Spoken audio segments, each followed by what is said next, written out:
stone ball. No, that ball doesn't roll. Glenn chucks it across the fucking court and kills people. Yep. We won. We should do work. Jake, let's work that out. What, like the mass of a 20-pound stone? How fast do I have to go to kill someone? Depends on where it hits them. It doesn't have to go very fast at all. Yeah, that's true. I guess to cave in their rib cage would be that'd be the worst. That'd be the worst way to go. well, that would be like a metric to shoot for, as far as like how fast does it have to go to create that death? Because I mean, ow. It's like the Kung Pao and it punches the guy in the stomach and it's just a smooth cylinder comes out. Because I imagine like 5 miles per hour if it's just dropped on their head. Let me do it. 20 pounds, yeah. Solid. Well, stone balls are 40 pounds, Yeah, and like 20 kilos. Bob Saget bumped his head and went to bed and died. So Don't go to sleep if you have a concussion. yeah. We're due. Point being, it doesn't take a lot of force. With that cautionary tale, let's begin the 96th session of the Roses Are Red campaign as Yanni attempts to protect his family from a hail of stone balls. Crush his childhood estate. We do return to the group as they evacuate Cass rather quickly after hearing that a green star has appeared in the north. And Yanni is desperate to go and make sure the safety of his family is maintained. After a short trip to Tarnholm, Dakuta scries on Earl Fremont, Yanni's father, and transports Yanni, Largo, and himself first into the center of the ocean, and then more accurately into a parlor in the Fremont estate where Earl Andre Fremont and Lady Maria are playing cards. And dripping wet, Largo, Dakuta, and Yanni shift in from the planar travel. And Yanni, your father and your mother are standing there or sitting there with cards in their hands, wide-eyed, trying to understand what they just saw happen in them on their expensive carpet.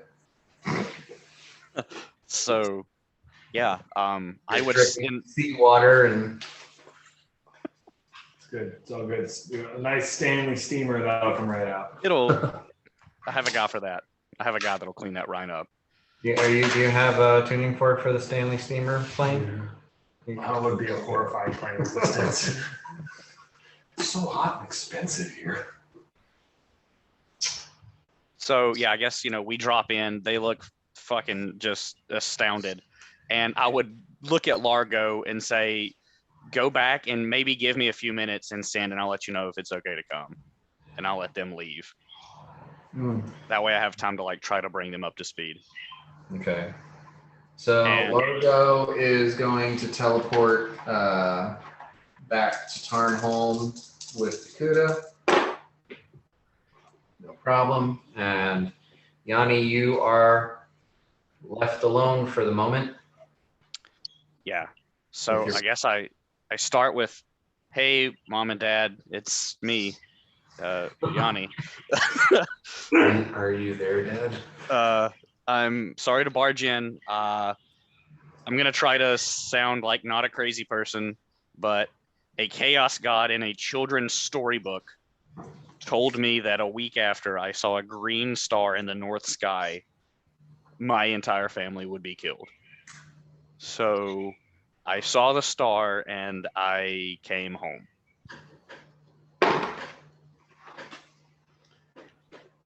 Your father looks at you and says, "Are you on drugs?" Yeah, it's true. I was recently, but no. And your mother, like puts her hand on his wrist and says, "Dear, it could be his time in the red sands."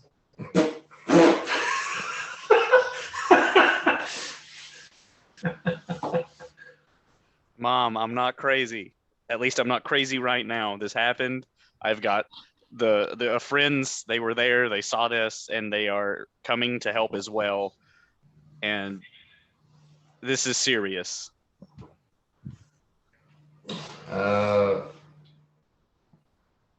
Your father stands up, kind of straightens out his clothes, and says, "Son, your argument is not compelling. Though your arrival is abrupt and is cause for at least some consideration, perhaps take a moment, sober up, and see if you can approach whatever message you're trying to deliver with a little more clarity."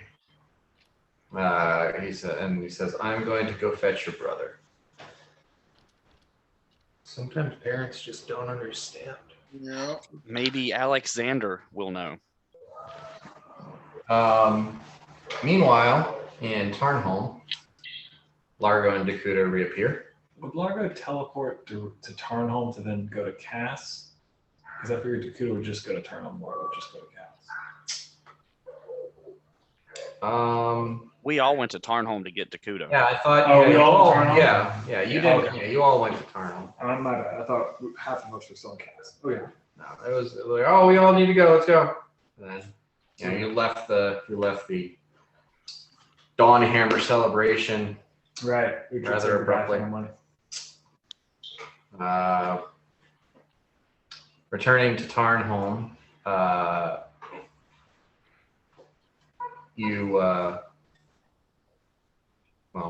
while you're in Tarnholm, you are approached by a rather perturbed Otis, Okay. who rushes to Uhtred and says, "Siffy and Thesnelda disappeared 3 days ago. I don't know where they went. I'm so sorry." It's okay, my friend. They are safe. Oh. They're in Cass. Mirror ads. He doesn't. He needs more adventuring time. He just quietly sets off on the road. Well, when Largo returns, and without a family to protect, and hearing the the predicament of the Fremonts, Otis is interested in accompanying Yeah. Yes. to Yeldrim. Otis adventure. Otis is back. Yeah. So, Largo, is everyone ready? Does everyone have their? They teleport back. They are still wet. Yeah. Mirak looks at Dakota and says, "What happened?"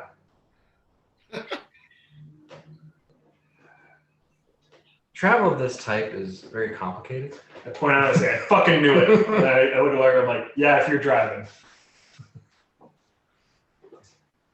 Wait, who was it that ended up on the top of the mountain when Largo tried? I don't know that. I don't know. I'm asking, who was it that ended up? Was that Yanni? Oh, that was Yanni and Or wait, no, was that Tisnelda and Siffy? no, it was Smollett and Berg. Oh, Smollett and Berg. Yeah, it was for the Stoneball game. For a Stoneball game, and it got rough. Largo said, "Well, I didn't have time to carefully study the area, but I kind of have a good idea about where we're. All right, everyone, hold hands." Here we go. No. Damn, no. Oh no. Yeah. 1. Well, 5. Brutal. What is going on? This telephone used to be rock solid. I don't know. The universe just doesn't want to save Yanni's parents. There was a prophecy. Well, Dad's kind of being a dick, so you know what, universe? I hear you. There was a prophecy. The prophecy must be fulfilled. I love it how anytime anybody you guys run into doesn't just like fall over themselves in support or appreciation of you. You guys are, these guys are dicks. Mm-hmm. Totally. Yeah. We just showed up out of nowhere and like told them some random bullshit and they didn't just believe us. What assholes. Yeah, I I mean- mean, if someone teleported into my living room soaking wet, I'd probably listen to what they had to say. Yeah, actually, okay. This guy's good. Yeah, son. The man of the cloth. I do like. I liked your initial thing last week. You're just like, children's story book. You're all gonna die. All right. I'm gonna go with you once on this one.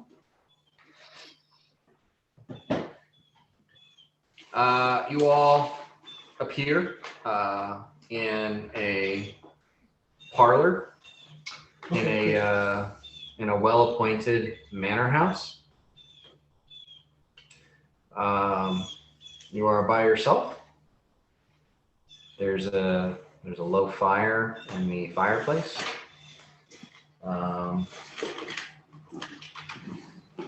And Margot looks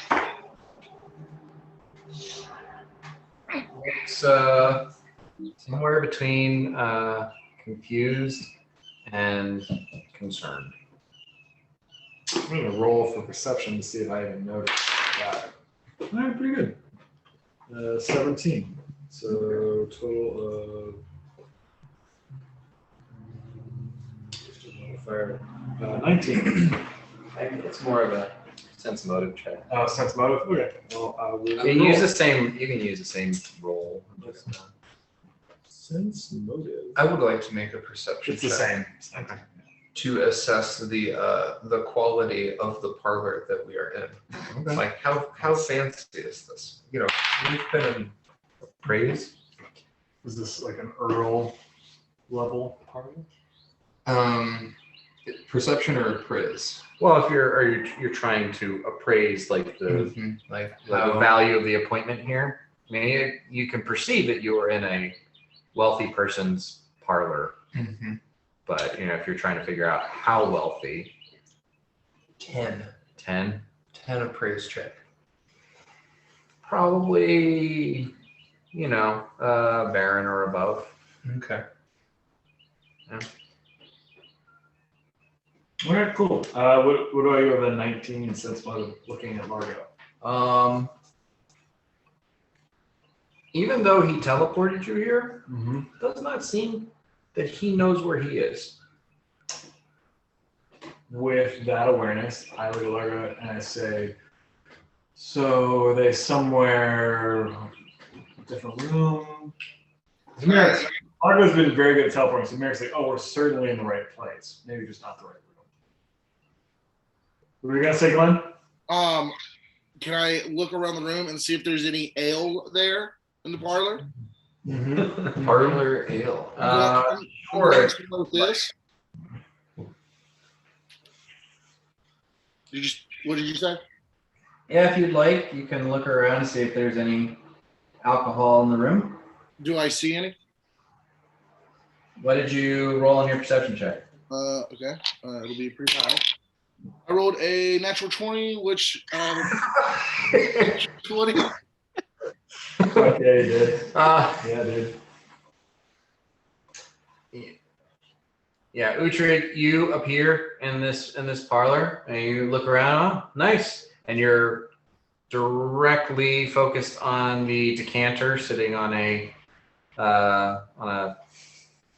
table alongside the wall. Mm-hmm. There's a couple of glass tumblers and looks like a few corked bottles besides it.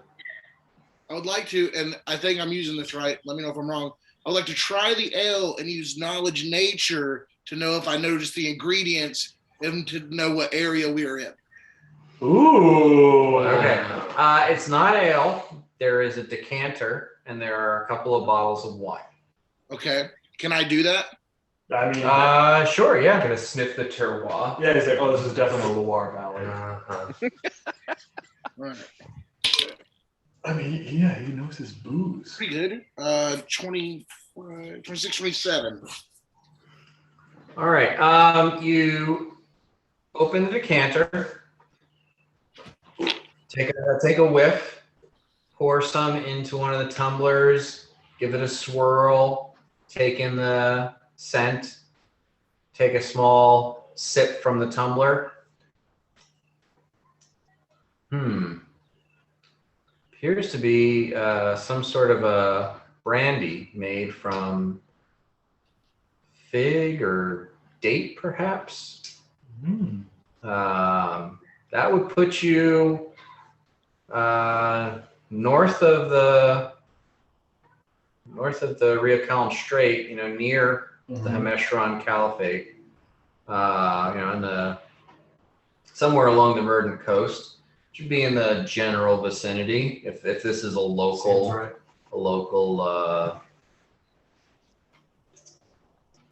Brandy. Right. I will say only again, you do not open a decanter. It is opened by the nature of it being a decanter. It's got a stopper in it. For oxygen. Decanters are relying on oxygen. Right. You still It's like a little boop, like a It has little. like a top to it. Like, Oh yeah, come on. Oh yeah. Really? A little crystal. Absolutely. For whiskey, but not for a wine. Well, this is No, you pour it into the decanter to aerate it, and you can swirl it into the decanter to aerate it further. Because usually there's no air left in the original vessel that You are correct. I am wrong. Continue. like a fancy little crystal stopper. I've only seen for whiskey. so I assume that we are in the right area. I mean, it's This is how it's not an exact science, and you don't know. This could be imported from somewhere, Right. but it seems like it would probably be a local beverage to the area. Okay. That we're intending to go. I let them know. How do you say it? I guess I would know it's brandy. I would just say the brandy here feels of fig, which Yep. What I'm imagining is feels Uhtred's got the decanter in one hand and the tumbler in the other, and he's doing the whole cultured tasting with the tumbler, and then it takes a tiny sip, and then just tips the decanter back and takes like 4 gloves directly from. Oh yeah, definitely big brandy. It's like on the Chris Farley movie where they're trying to find they're beat Lewis and Clark. He's like, get your own. I think what So movie? yeah, then I just let them know that I think we're where we need to be. Okay. Yeah, like Largo is like kind of meandering, and he's touching the door frame and looking around. He's still got that confused. Like looking at the pattern on the carpet. I quietly go around and I lean down a little bit. We're not in the right place, are we? I don't think this is the right house now. Do you want to try again? I don't want everyone to think I messed up. I got it. It's cool. I'm gonna roll a diplomacy check. Okay, it's a very good diplomacy check. With a diplomacy of 48, Mirok says, "Well, clearly we're in the right place, but not the right room, and I don't want to go up the stairs. Largo, just teleport us." Nice. I keep the decanter in my hand. Oh yeah. Okay. Largo takes everyone's hands rather timidly and casts teleport again. And this time, Yanni, about 10 minutes after they left, or Largo left, the roses returned to the Fremont estate with Otis in tow. Yes.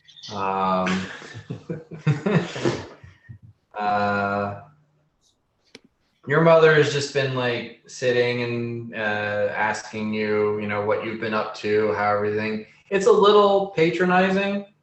She's kind of But you did show up with an absolutely batshit insane story. So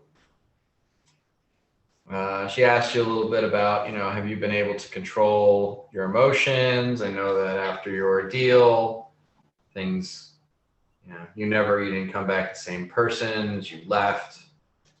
I still, I'm gonna be honest with you, Mother. I still get angry, but I think I found a way to channel it in a meaningful and useful way. Is that it? Well then, that's good. What? How did the drug thing happen? Oh, that was the after effect of a magical card game to bring my friend back to life. Like, with your incredible sense motive, you're like, oh god, she thinks I have absolutely lost my fucking mind. Yep. And she's putting on a brave face for her son who has fallen far off the deep end and is she's getting this sense of like, I might not be able to save him. You're the baby. Okay, so probably wasn't the best description. Why don't we just start from the beginning, and I'll just start from like the time I meet the Roses and just talk everything we've done until everybody shows up and stops me. About the time that you get to that point where you're like, let me just start from the beginning, the Roses are red appear in the room in the parlor with you. Okay. Oh, great timing. Okay, Mom. So these are the people I've been traveling with, and then I like introduce everyone. Like, this is Bort Sizemore. I remove my cap and make a sweeping bow and say, Mrs. Yanni. And this is my friend Mirok, who was formerly Slate Belt, is now Mirok Dawnhammer. I give a curt nod. And this is my friend. We're just gonna say Largo. I've never gotten his entire name right. And Largo the White. Largo the White. There we go. And then this is the strong and brave Uhtred and his dog Otis. I am Uhtred Scale Reaver, the Dragon Slayer, the Ground Breaker, the Houndson Maker. You may have some of my ale, my lady. You proffer the decanter to her? I offer her some of my ale. Okay. She reaches out and takes it cautiously and then holds the decanter in her hand and says, looks over at Yanni and says, this is Nadalia's. Your father gave it to her 3 years ago. It's excellent. It looks like it found its way home. I mean, so Yanni. Its home is across town in your sister's house. Uhtred, why do you have that? That's a red flag. Well, to be fair, I found it. Yeah, Largo's teleport was to a similar area. Cool. So you went to another parlor in another mansion that belongs to the same family. Nice. So you have more of this, my lady? Okay, let's not focus. Let's maybe not focus on the brandy. Let's get back to why we're here, right? You say that? Yeah, no, I say that as soon as Uhtred starts talking about brandy. I'm like, let's focus up here. At which point Largo pipes up and starts going into one of his very verbose, colorful explanations of a scenario. Which I am not going to try to imitate Trevor in that respect, but that is some ridiculous amount of diplomacy on his part. Sure. He rolled a 10, so I'm assuming it's something in the range of 40 something.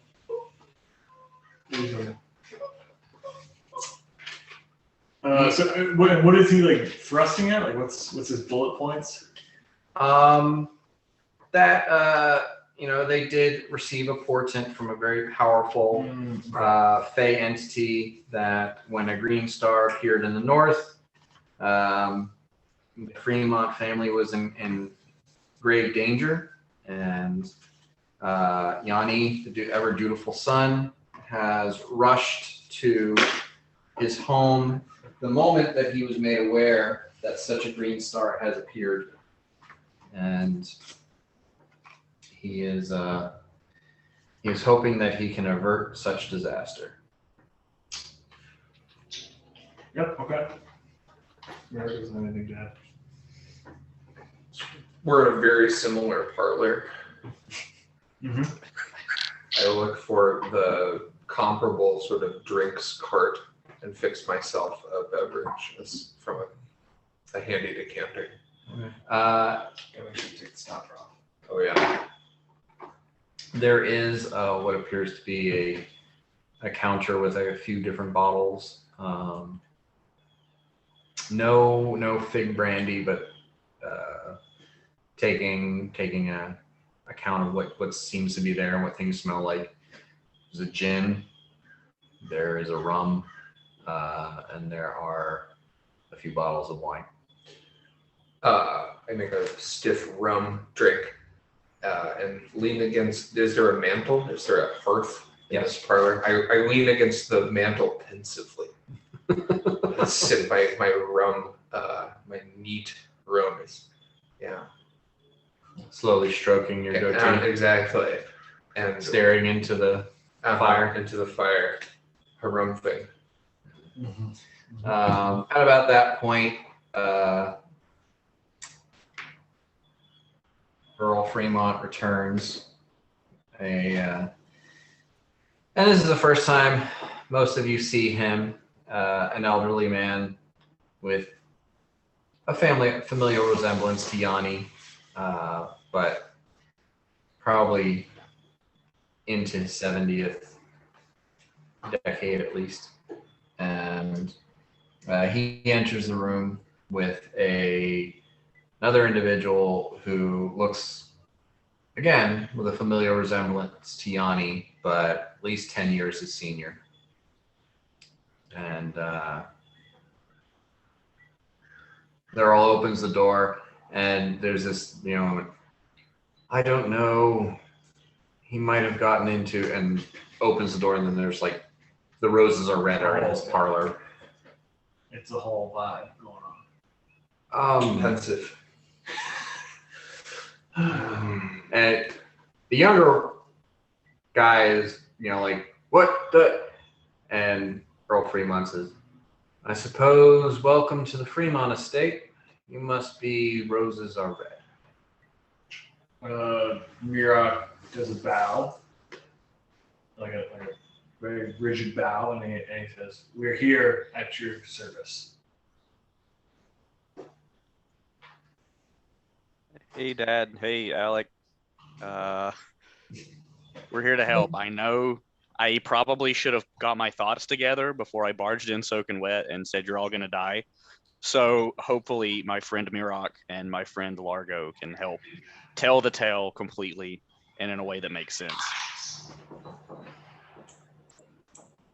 Largo. Yeah. Your mother says, after getting the explanation from Largo, perhaps we should call the family together and have a discussion where everyone is involved.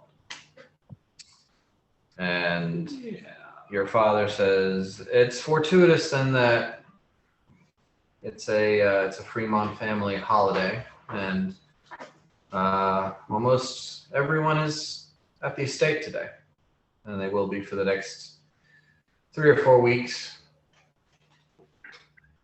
I mean, this is how your whole family dies, dude. No, it's not a national or I'm just family is taking a holiday. Swiss Family Robinson kind of vibe. 2 hour tour. Well, and you begin to realize you're Alexander, Yanni's eldest brother, and the one who is to follow his father into the earlship. lead you all to a grand hall, and there's some furniture set out. It's not, this might be something that would be appropriate for a party or something, but it looks like a large assortment of sofas and chairs and tables and stuff have been placed in here, enough to accommodate 30 or 40 people, but it looks more like a comfortable room than something that's set up for an occasion, like a living room or a rec room or something like that. I assume that's the pizza. Yeah. Rec room. A rumpus room. And Rumpus room. Yeah, ping pong in the corner. he sits there and sort of makes introductions, tries to get a read on everybody who's part of the Roses Are Red, as the Earl and Lady, are elsewhere. Then the appointment of this grand room begins to make sense as more and more and more of Yanni's family begin to, wander into the room. The children in bedclothes and some of the adults in robes. And it's gotten a little late, I believe. Aw, Isn't it? What time is it? they're in rows. No, this happened pretty quickly after.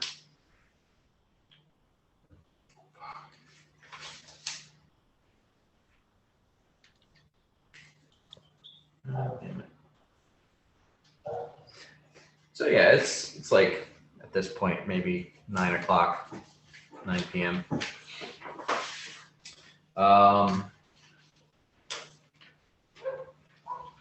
And yeah, there's like 20 something people.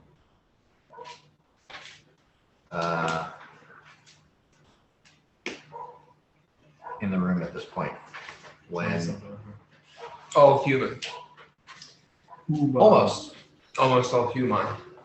There does appear to be a half elf among the group. An SO. But what is that? The Earl and Lady, Alexander, his wife, and 3 children. Lilia, her husband, and 3 children.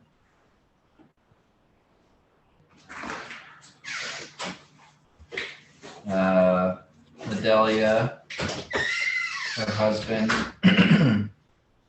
3 children. Marcella, her husband, 3 children. Zalashko, his wife, and 4 children. Rositsa and Kalian. So 29. Actually, one of Alexander's daughters is not present. What the fuck? It's a decanter.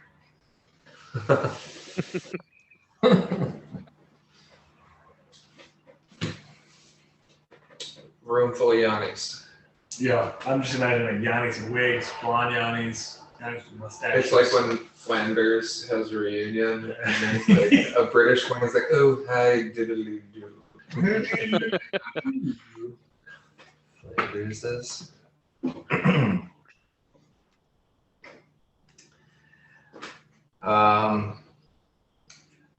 And the Earl is looking a little bit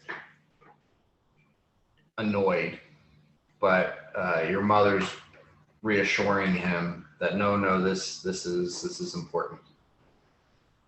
Yeah. At which point,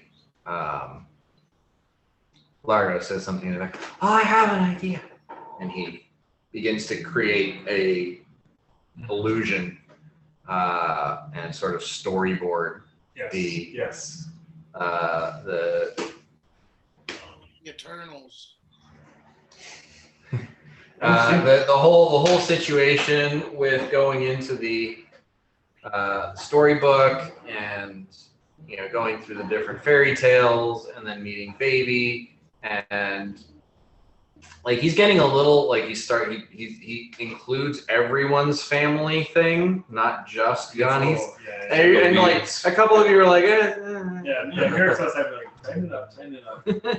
And I mean, the children are wrapped. It's like, the children have never seen anything like That's this. his The audience. adults are very, are as they're odd.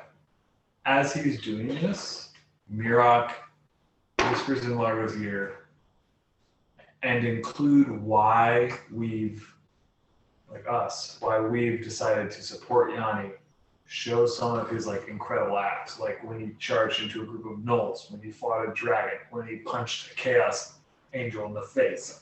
Like, this is our guy. This is why these weirdos are in your house. Yeah. So like after that, then he does a listening to Mirok. He does a quick montage of Yanni's greatest achievements.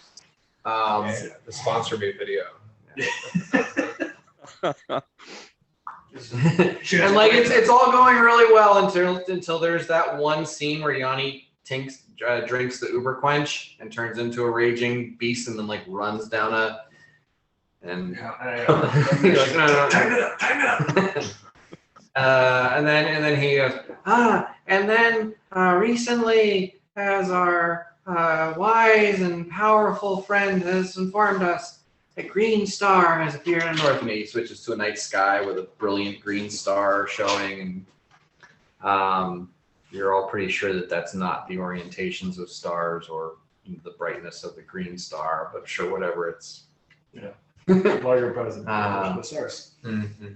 But this is a portent of great concern for the family Fremont. Yanni has come to save his family from certain doom.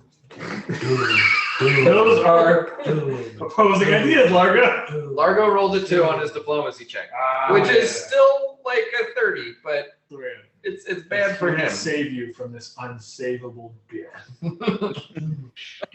I mean, the presentation is killing it, but Largo's still Planetarium. meandering. Starwild. Dark side of the moon. Laser show man.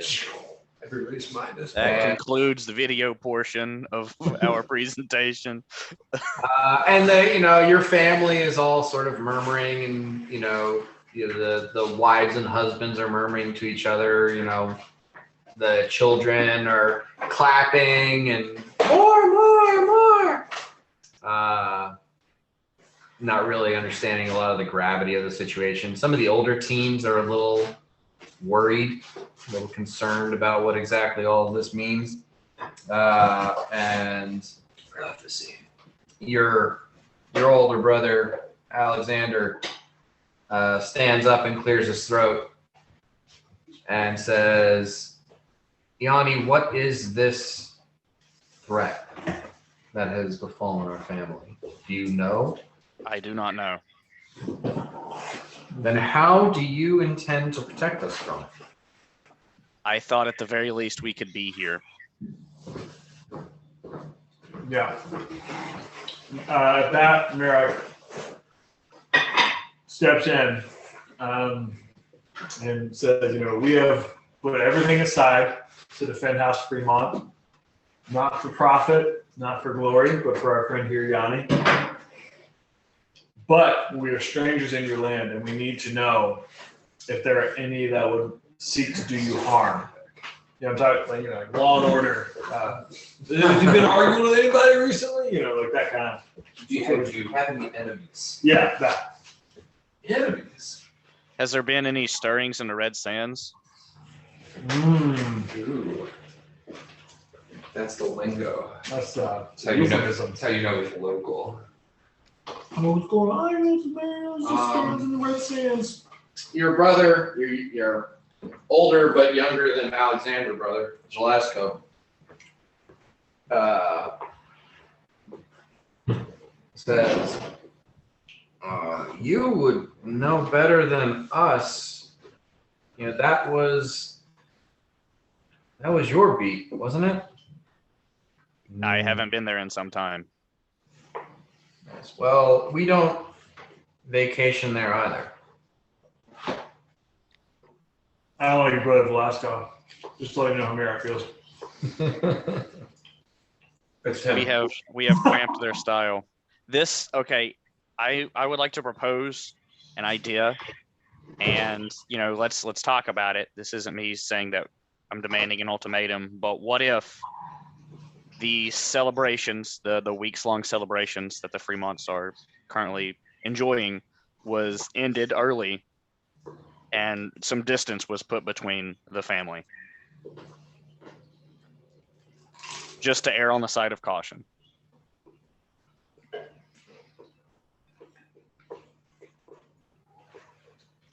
You're talking to your brother? I'm just saying out loud to the family, the room. Alexander responds, if we are in danger and you and your compatriots are set to protect us, would you be able to do that well if we were all far separated from one another? It would be a lot more difficult task to achieve with everyone separated. There are pros and cons to doing that. I acknowledge that.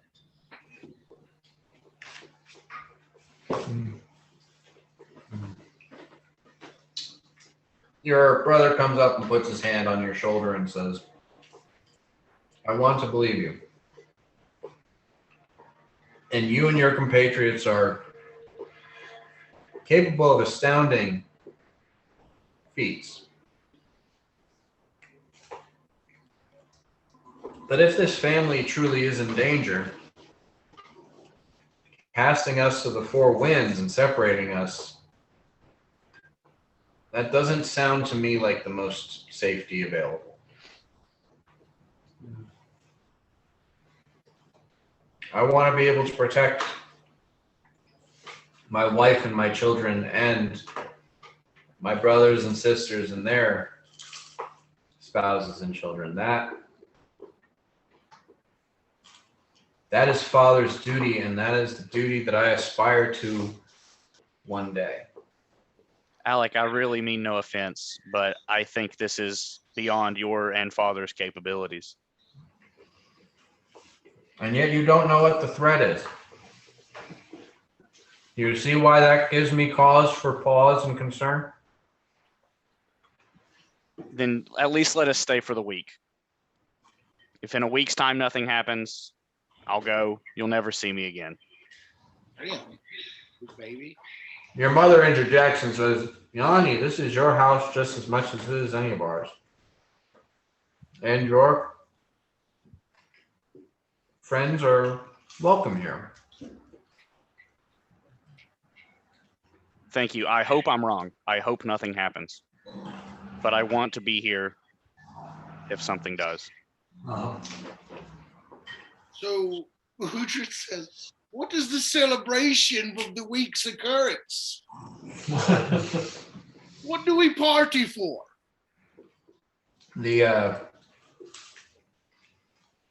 Yanni's mother says, oh, it's not a party or a celebration. It's just our family has grown so large and many of us live miles, if not leagues apart.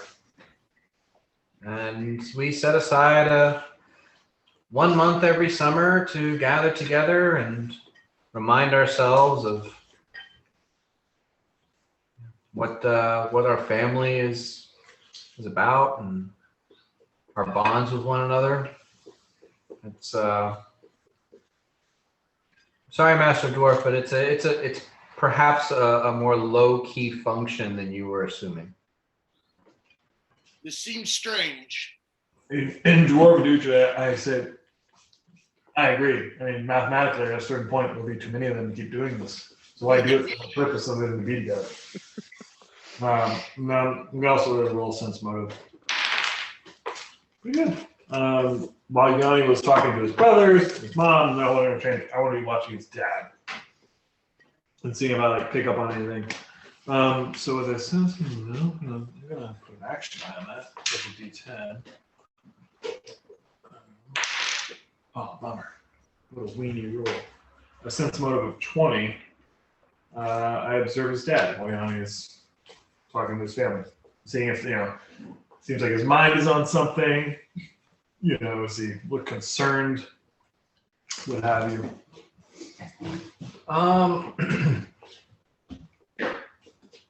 As the situation sort of develops, and you're a little bit surprised because Yanni's older brother seems to have really taken command of the situation once he's gotten here. Mm-hmm. Which Yanni's father is the matriarch and the earl, and he's the guy here, but he's been pretty quiet, even kind of standing behind his wife. You're getting a faint sense that his father's a little confused. Mm-hmm. Okay.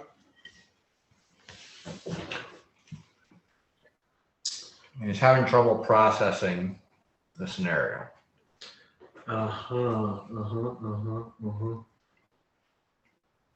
Okay. Noticing that, I'm gonna roll his check to see if there's something physically. Fuck! It's a natural one. Nice. Which is still like a 23 for you? Yeah, I mean, it's a -10. Be an 8. Be like a 18. Well, you're getting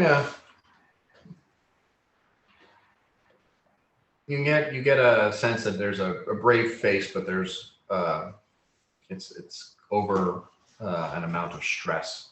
Yeah. I was trying to see if your dad had dementia. Yeah. Well, he's old. So, Dan, if I could, I would like to, if I can do this to not draw attention to myself, but I would like to activate my see invisibility glasses and just kind of look around the room just to see if there's anything there with us, watching us. Give me a perception check. Dude, can I ask? 36.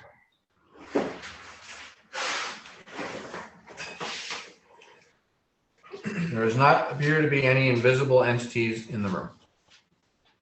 Can I ask Largo to melt our minds together so we can speak freely to one another? That's a good idea. Yep. Can you cast telepathic spell? Great, yeah. I had a question for you, Yanni. Maybe you want to ask if there, like any, kind of like the Rumpelstiltskin thing. Like, did anyone ever do anything devious in the past that could come back to haunt them in the future here with any of the family? Maybe take, one by one or whatever you want to do, but something has got to be, they've done something. I don't think that if there's, I'm saying this telepathically, yeah. Right. But I don't think anyone is going to openly acknowledge any sort of thing like that in a group setting. So maybe we can ask, my family members individually. Yeah, that's what I'm saying. Like, okay, take them side by side, or Bort intimidates them if we need. Largo just dominates the whole house. Bort removes his cap and looks at Yanni's brother and says, "Yanni's brother, is there any security here at the family estate?"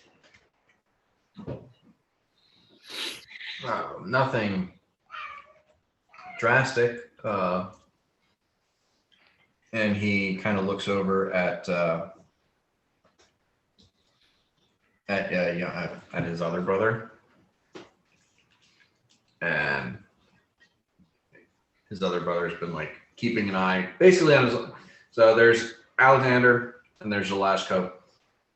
Jelashko keeps looking at his older brother, is like, trying to follow what's going on. And Alexander looks at Velasco. Velasco looks at his wife. And I'll say just, you guys are experienced. You recognize the musculature of someone who knows their ways around weaponry. Velasco's wife, probably pretty capable. She the half elf? Yeah. No, she's Just a human a woman. ripped human lady. I look at Yanni's other brother and Yanni's other brother's wife. Mhm. And What is that? Dame Thedra, right? That's her? Yeah. Okay. I say, Yanni's other brother, Yanni's other brother's wife. Would it be all right if my colleague and I just walk the perimeter of the estate? Just to get the lay of the land. Don't worry, I can see in the dark. Yanni's sister-in-law, Dame, introduces herself. I'm Dame Thedra. If you would like, I can accompany you and show you the perimeter of the estate. Please. Just Uhtred, let me put on my armor. excellent. Let me put on mine. Uhtred, I hold my glass out to him. Armor me up. Will do. We'll meet you at the atrium to exit the building. Yeah, we got it. They got an atrium. It's a manor, dude. Yeah, this is nature of something. Wait, so are we going around? Are we going around to look at the building now? You're gonna have a security detail show us the perimeter. You and me. Yeah. Just like old times, Kel. So she takes you out. Mm-hmm. You walk the perimeter of the estate, which is probably about an 8-mile hike. Great. It's a significant estate. All this teleporting. She does kind of share with you, she used to be a knight in service to the Duke of Belden. Mm-hmm. She teaches all of the children in the family swordplay, and they're nobles. They all, except for some of the ladies of the house. Some of the ladies do learn, but some of them prefer more sedentary activities. But anybody in the family who wants to know how to defend themselves does, and that includes some of the teenagers, and the children are just getting started, practicing with batons and what have you. Okay. Back in the house, Zhalashko is approached by one of Yanni's brothers-in-law, Sir Galvin, and they begin talking about the Green Star. And I'm saying probably with Yanni's perception, Yanni, you overhear this very clearly. Sir Galvin to be something of a bookworm. And he is quite intensely telling your brother how that star is not supposed to be there. That star doesn't exist. There might be something to this. He seems rather perturbed. Stars don't just appear in the sky. Mhm. But yeah, he went to the window. He looked out the window. He saw the green star in the north, and he's like, "What the fuck?" He actually has enough, knowledge and has studied hard enough. He does know where the stars belong in the sky, and that one doesn't belong there.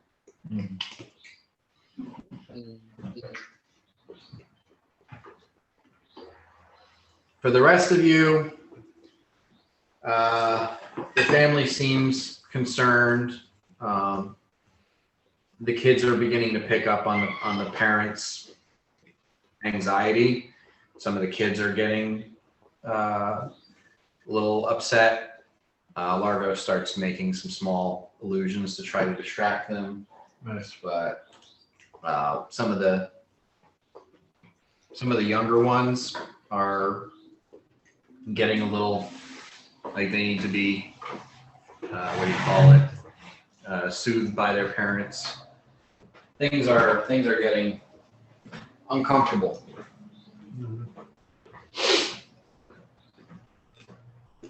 And your older brother, comes back and says,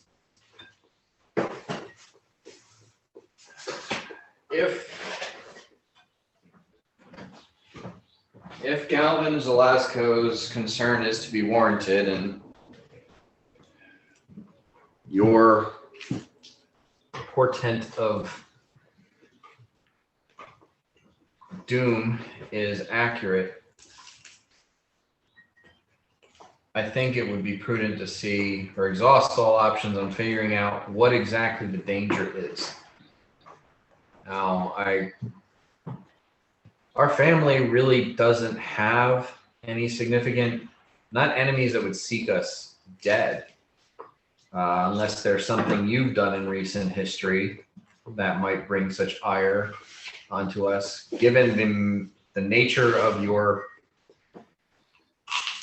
skill set, I'm one to assume that you are the most likely to accrue enemies of anyone in the family. Okay. Nothing I've done in recent history I can think of would cause this to befall us, but I will definitely look back and I will keep that in mind. Are you sure nothing has happened recently? Sure, like the worst things we've ever done. If you haven't had any part in them. Maybe we could speak privately.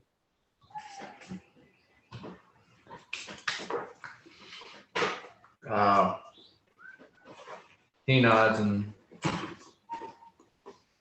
looks at you and then looks at, Largo, Muroc, sort of, wordlessly asking if they should join us or. Are you comfortable with them joining us? The dwarf and the gnome both put their thoughts together more succinctly than you did. That's why I value their counsel.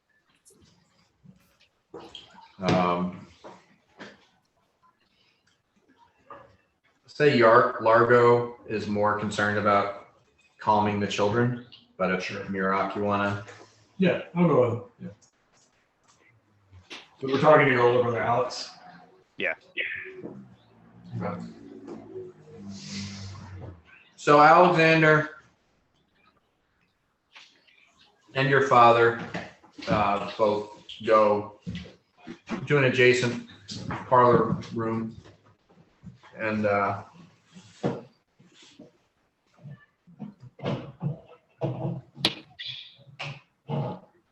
your father says, "Is there something you are aware of that does not merit speaking in front of the whole family?" This was more for you and Alec. If there's anything you didn't feel comfortable saying in front of the family, here's a good avenue for it. But to speak without the children, I believe this threat is very real. And I very much so worry that the end of this week could be the end of our name.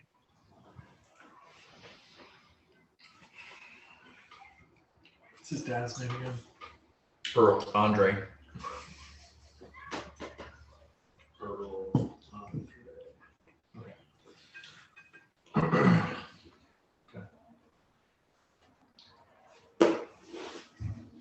We can go over the family dealings for the last several years in detail, but as you are well aware, the Fremonts have been in good standing with both the nobility and the people of Eldrum for several generations. And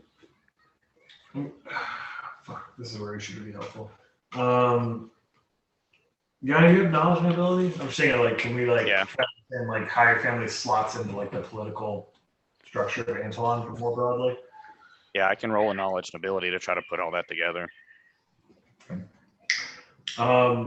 While that's going on, Muroc pipes up and says, "There is something I would like to talk to both of you about away from the others.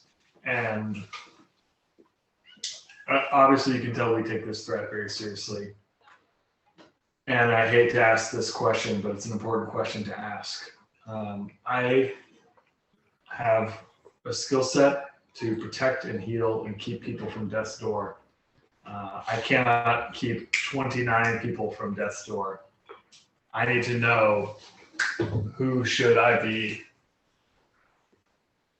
I can connect my life to another and prevent them from an immediate attack ending their life.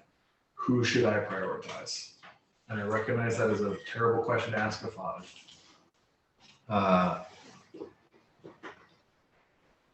They look at each other, and Alexander sort of takes the initiative and says, "I think that it is an exceptional question to ask of the father. The children come first, of course." His children. Just all the children. What is the extent to which you have this ability? The extent is to my own life. I use it with my members of my company, and there have been times when we are under attack that it has taxed me to maintain. But if I can get a head count of the children, I can coordinate with Largo, the gnome, and we can attempt to preserve their life and swiftly transport them away should the worst come. I have 7 nephews and I have 9 nieces. Okay, so 16 total people. Well, he has 7 nephews and 9 nieces, but several of them are adults. Okay. He has 1, 2, 3, 4, 5, 6, 7, 8, 9, 10, 11 nieces and nephews who are underage. And that is what That's what he's referring to. that's what your brother is referring to. Okay. Then with that in mind, I would say I'm willing to do that. I will talk to my party to let them know that I probably cannot maintain their connection as well. And come up with a contingency plan. If you could please let the children know that I will come by and be casting a protective spell over them. They do not need to know the details. It's just a spell to make them safe.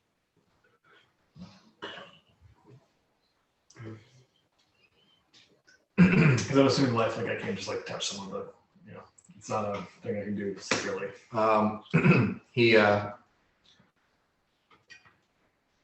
Alexander nods and he looks at his father, and his father seems deep in thought. And Alexander puts his hand on your shoulder and kind of walks you a few steps away, and he gives a sort of gesture to Yanni, go over to Dad. Sure. And once Yanni goes over and you initiate a conversation with your father, Alexander kind of leans down and says, "Today is one of my father's good days. If you are an exceptional healer, perhaps there is something you can do for him."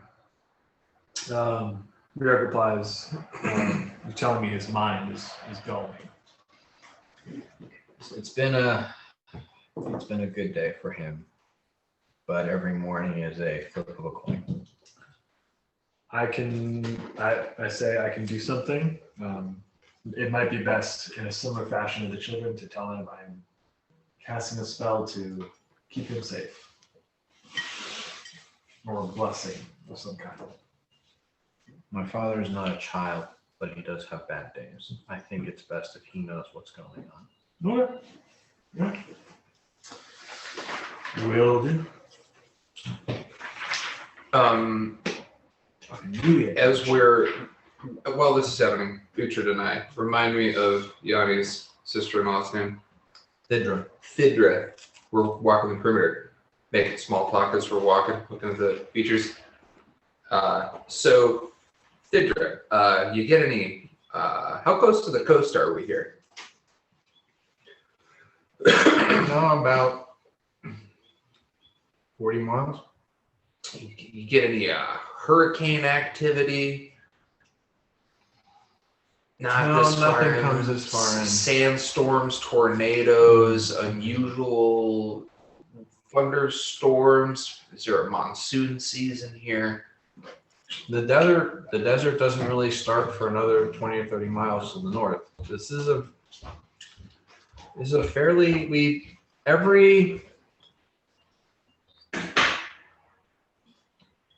from what I understand, I've only lived here recently, perhaps a decade or so, but no. Seismic activity, earthquakes, the shakies. There are stories of the river flooding, Flooding.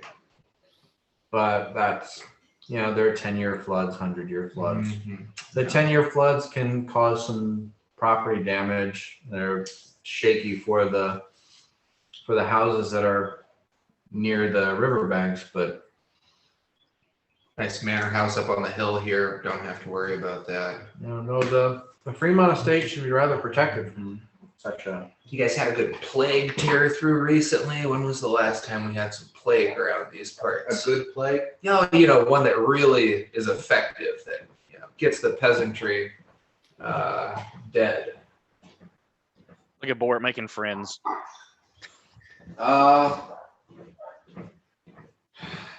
No plague. Bandits, marauding, bands of miscreants. Crime near syndicates. yourselves. Yeah. Yanni was a general patrolling the border of the Antelon Empire and the Meshron Caliphate. And he was exceptional in his capability for putting down those types of threats. The safety that we enjoy right now is due in large part to his efforts. Okay. Maybe we need to go check out Yanni's old stomping grounds. And I mind talk to Bort on this. Who's, I don't know how Bort will do it. He's pretty persuasive, but is there anyone that would be eager to get the crown from the king, or to, Like an internal threat, like Yeah. anybody in the family, sort of a creepy old uncle or like a notice brash with the family? We don't talk about Bruno. nephew. I mean, I guess I asked her that as well. Got any, loose cannons in the clan here? Does the family change their dynamic? Other than Yanni. Other than Yanni. Well, Yanni's pretty cool. He, took his vows. He's abided by them. He's a real stand-up guy, in my opinion. So Tried to kill a couple stoneballers. if you were asking about my family, there are some stories I could tell you about my father. But having been welcomed into the Fremonts, it was almost sickening how kind, loving, and well-adjusted this family is. It's the Swiss family. Mm-hmm. They're It- just nice. Shortly after my marriage, I almost desperately wanted to go back to a family I understood that dealt with conflicts via fists. But after being part of the Fremont household for the past 20 years, I would never want to go back. So we got like the seventh heaven of houses. Yeah, on traps. They're the Von Traps. Yeah. Yanni is the black sheep. Yeah, I was just thinking about that. He's He's on the like, back. no, everyone's great here. We're like, no, Yanni's our most stable guy. Yeah. No, he's our least stable guy. Yeah. Gotcha. Okay. Well, Yanni's the guy who's like, you know what I want to do? I want to punch people in the face for a living. And then he went out and did it. Go do that. And also, just give up all your possessions. Go Well, away. and we're doing a walk and talk. We're doing a real Sorkin-esque Yep. perimeter casing here. Walk with me, talk with me. We're sipping beverages. We're walking the perimeter. We're looking around. It's twilight, dusk. Oh, it's evening. It's evening. Alright. Mhm. you're talking about an 8-mile hike around the estate, which is probably going to take about an hour and a half. It's great. So by the time you're done, it's 11:30. And we can really see that green star in the north. It's like to the naked eye, like, oh yeah, that's the green one. It's not. I mean, it's not the brightest star by far. Mm-hmm. But if you're not looking at it, if you're not looking for it, you don't even. It's like Mars is the red star. But if you're not looking at it and you don't notice it's red in comparison to the other stars. Gotcha. And I mean, Probably a little bit better considering this is not, this is pre-industrial. There's not a lot of light pollution. Yeah. But it's still not just. It's not serious. Yeah. It's not the dog star out there, bright and shining. Bort, maybe more mind talk. I say, maybe we're asking the wrong questions. See if they have anything of value in the house that keeps them in such great power, or anything that they are protecting inside that someone else would want to get to. I mean, I think you can just straight up ask her this. Well, you've been going off on it. I'm not the best talker, so. I mean, that was pretty succinct. yeah, we trade. We're the security detail. We're shooting the shit. She's a soldier, it's locker room talk. Doing a little.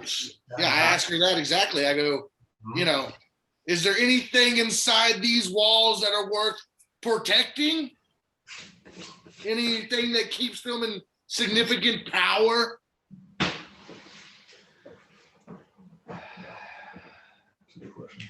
If you're asking about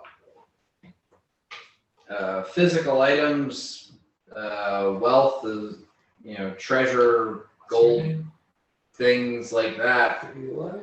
And again, I apologize. I know you're more from the realm that I am from, the realm of combat and adventure. And I know this is going to sound ridiculous and saccharine to you, but the most valuable thing within those walls is the family, is the children. The Fremonts are wealthy in land holding. They have a decent amount of wealth, but it's kept within the church. They don't have a vault or any sort of location in the estate where there's massive quantities of valuable items. No magical staff that keeps the water clean. I don't know. We need that clean water staff. Kill all of them. In the there was Fremont residents here any sort of ancient burial ground on these sites that would be activated by a returning celestial body? She's not in no shit. If you're gonna kill She's like, just her. unless I can stab it, I'm really not the expert you're looking for. Yeah, just we've seen some shit out there. I'm just trying to cover my bases here. How well is your tavern From a protected? security standpoint, And from my perspective, you probably are even more knowledgeable about the things that I consider myself knowledgeable about. You probably have a better understanding of the dangers that I have a good understanding about than I do. But I am not the scholastic type. gotcha. Perhaps speaking with Sir Galvin or my husband is better read than I am. Totally. Have you ever been out to the desert zone that Yanni was punching around in? There's that mountain. Once a few years ago, I went out with my husband to visit him at one of his outposts, and I went riding with him, and we did a patrol together. It was Not a lot of. I mean, it was nice to be out there, but after having some children and settling down myself, riding around out in the desert in the blistering heat, sand pelting my face, didn't have the same kind of exhilaration I had when I was a younger woman working for the Duke.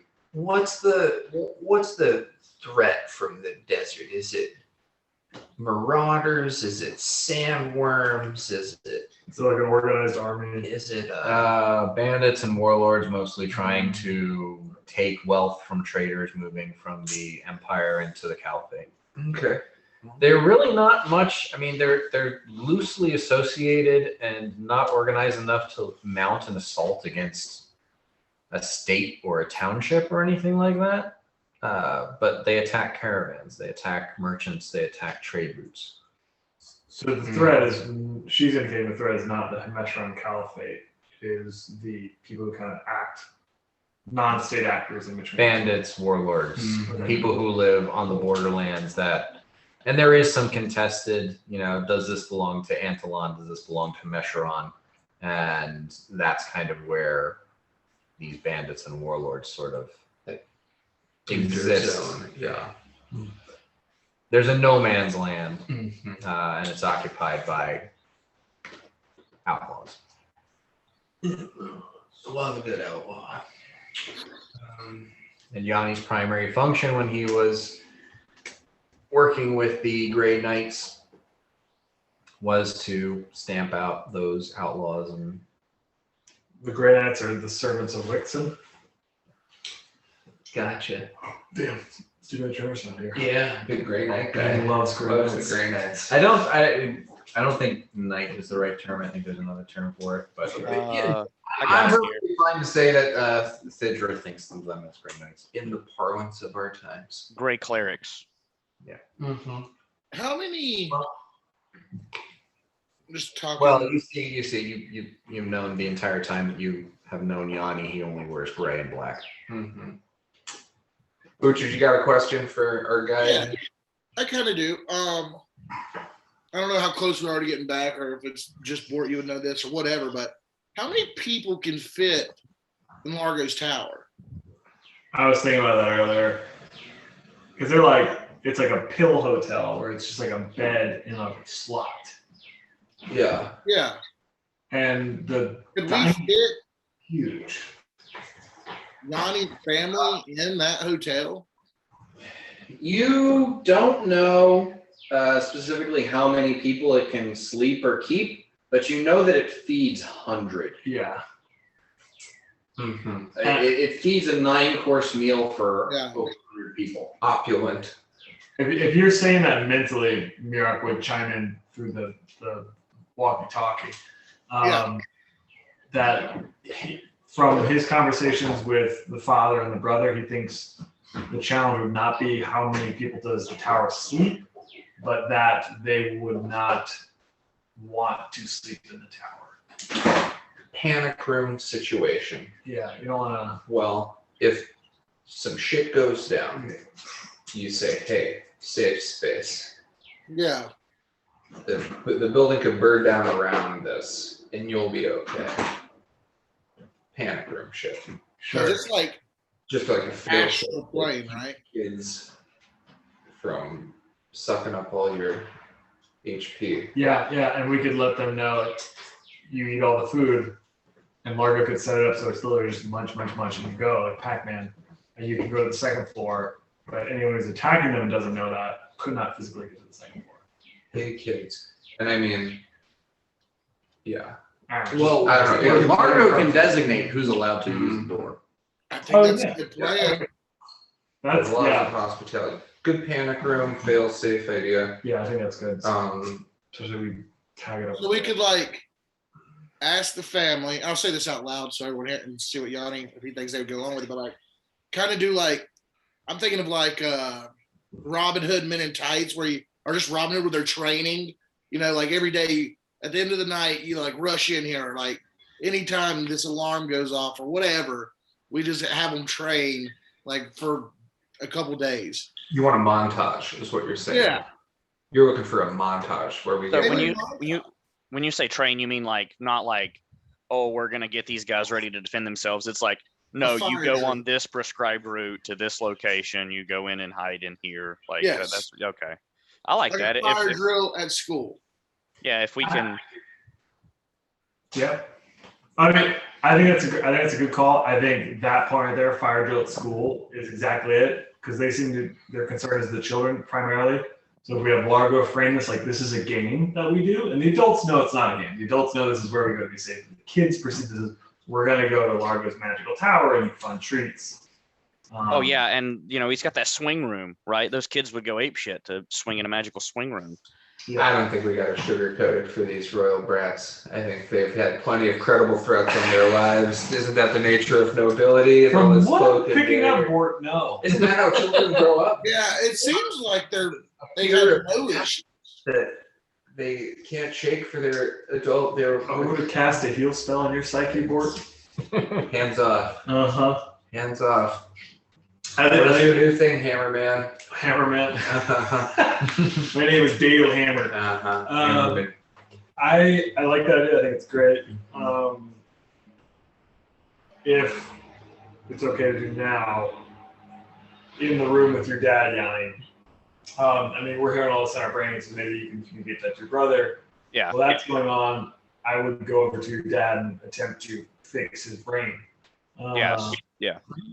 So I would walk over to Earl Andre, again, reintroduce myself. So, Earl, I'm Mayor of Dawnhammer. I am a healer for the Roses of Red, Mayor of Tarnholm, and servant of Count Wynn of the Gation Isle.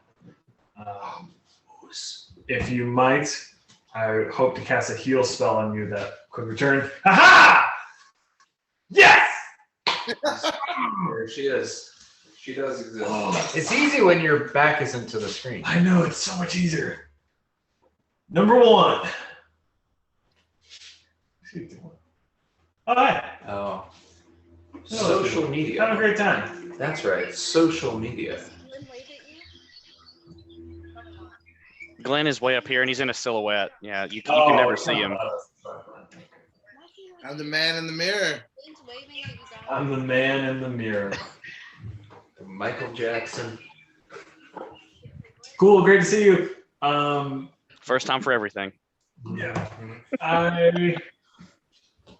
So I tell him I'm hoping to cast a heal spell that might restore some of your mental capacity to that of when you were younger, if you would allow me. He looks at you a bit skeptical, and then he looks at his sons. And Alexander gives him a nod as well.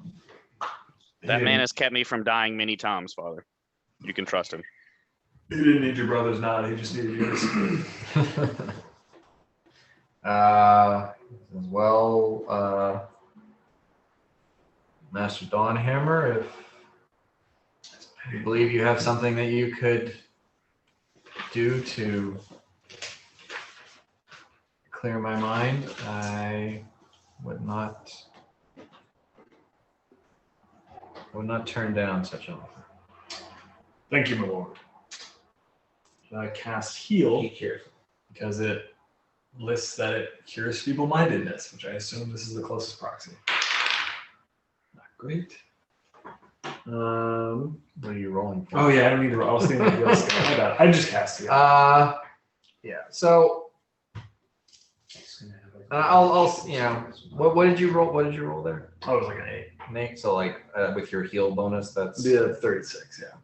So I mean, you were going based off of facial expressions before. Now you have a chance to kind of interact with him. Alexander gave you, the preface that he does indeed have a condition, and it's not so much that you're not curing the feeble-mindedness spell, but you are curing disease. Dementia is a disease. Yep. Sure And you cast heal. He gets a sudden sensation of health and vigor that he hasn't felt in many years, as well as clarity of focus and mind that has been eluding him for some time. Now, the thing is, that this is, it's not a disease that he caught. It is a disease that is a progressive function of his physiology. Yeah. You're not curing this permanently. He's going to resetting the continue clock. to degenerate. You did reset the clock. You're fairly certain that you could reset his clock several times. It's going to be less effective, less long lasting every time. Right. Yeah. Because the older he gets, the less his machinery is going to be able to withstand the ravages of time. But you're pretty sure that this is, given the immediate change in your understanding of human physiology, which is far shittier than dwarven physiology, you're fairly certain that he'll probably be okay for the next year or so, but you might need to revisit after that. All right, tell him that. I have a good bedside manner. Yeah, you do. Yeah. Yeah. That's all last Not about bad. a year, and then your shit is gonna go back to jelly. He you can see like there's a bit of a glassiness to his eyes as he catching on to a bunch of stuff that he had trouble grasping for. And he puts his hand on your shoulder, and I don't know how to repay you. You don't need to. Your son already has. And he honors me and the Fremont name. But he's not the only son who's done so.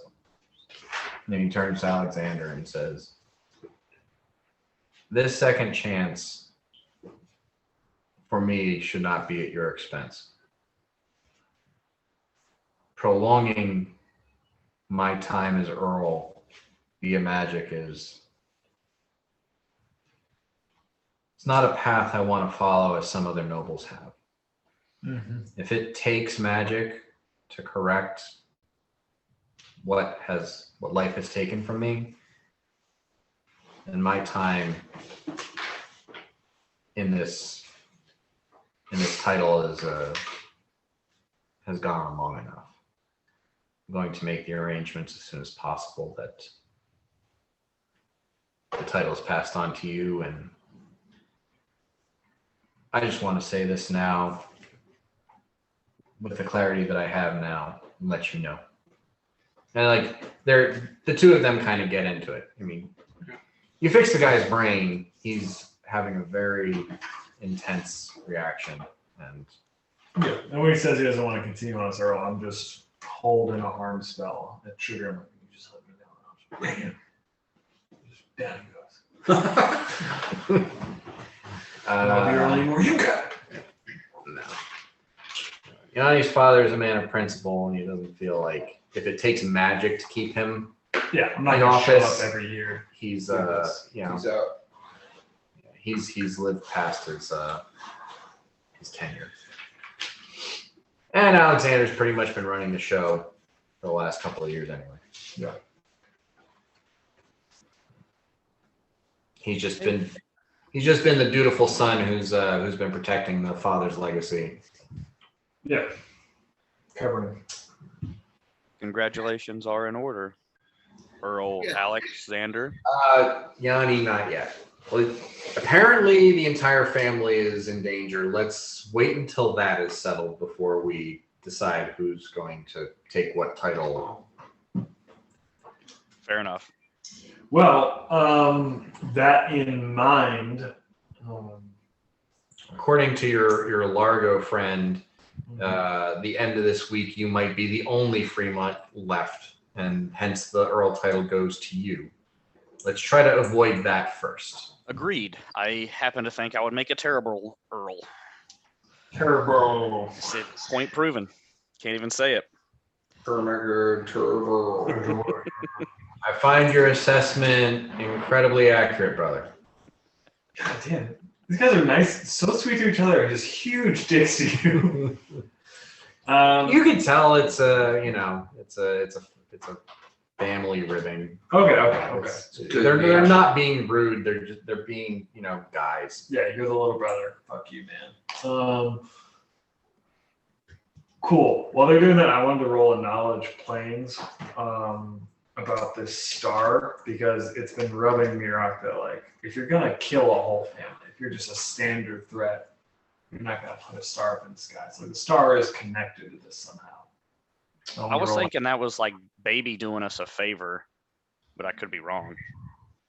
No, yeah, I mean that's a good thought too. Either way, I just want to like know.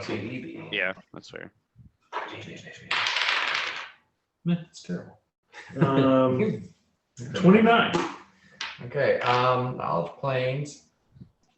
There are planar gates and things that can give off light. The thing is, given where you were in Tarnholm that you could see it, and now being in Yeldarum that you can see it, this would have to be a massive, massive gate that is well outside the atmosphere of the planet. Okay. For it to be in the same place in the sky from both of those locations and being bright enough to see it here. There are planar entities that are absolutely massive, and there are planar entities that give off light, but nothing is. Yeah, I'm not getting the vibe of a giant planar entity from space is coming to kill Yanni's family. Yeah. Cool. Johnny, you just see Mirok, the blind dwarf, staring out of the window into the sky. He does this from time to time. Hey, Dan, how far is it to the Red Sands? I'm wondering if it's worth taking a trip down memory lane and seeing if there's anything stirring up there. From Yeldarum to the Hemeshron Caliphate is about 30 miles. From the border to the Red Sands, the Red Sands is a massive space that runs maybe 200-300 miles So no along way the to border cover it. between. Yeah, not without some pretty intense magic. Mm-hmm.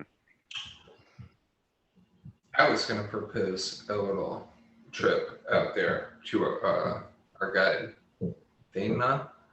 Thidra. My next question as we were headed back to the house was like, so how about you and your husband saddle up the horses for old time's sake, just like you were telling us about, and you take me and Uhtred here out there and show us the outpost and the bandits and hear some stories from the enlisted men. See what's shaking. I'd have to talk to my brother about that, or my husband about that. Doesn't the gnome have the power to instantly transport you?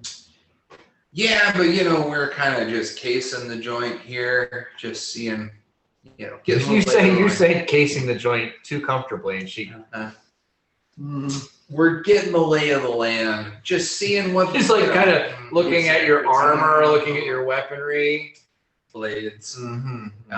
cloaks, boots, Black. black, Everything's black. the whole deal.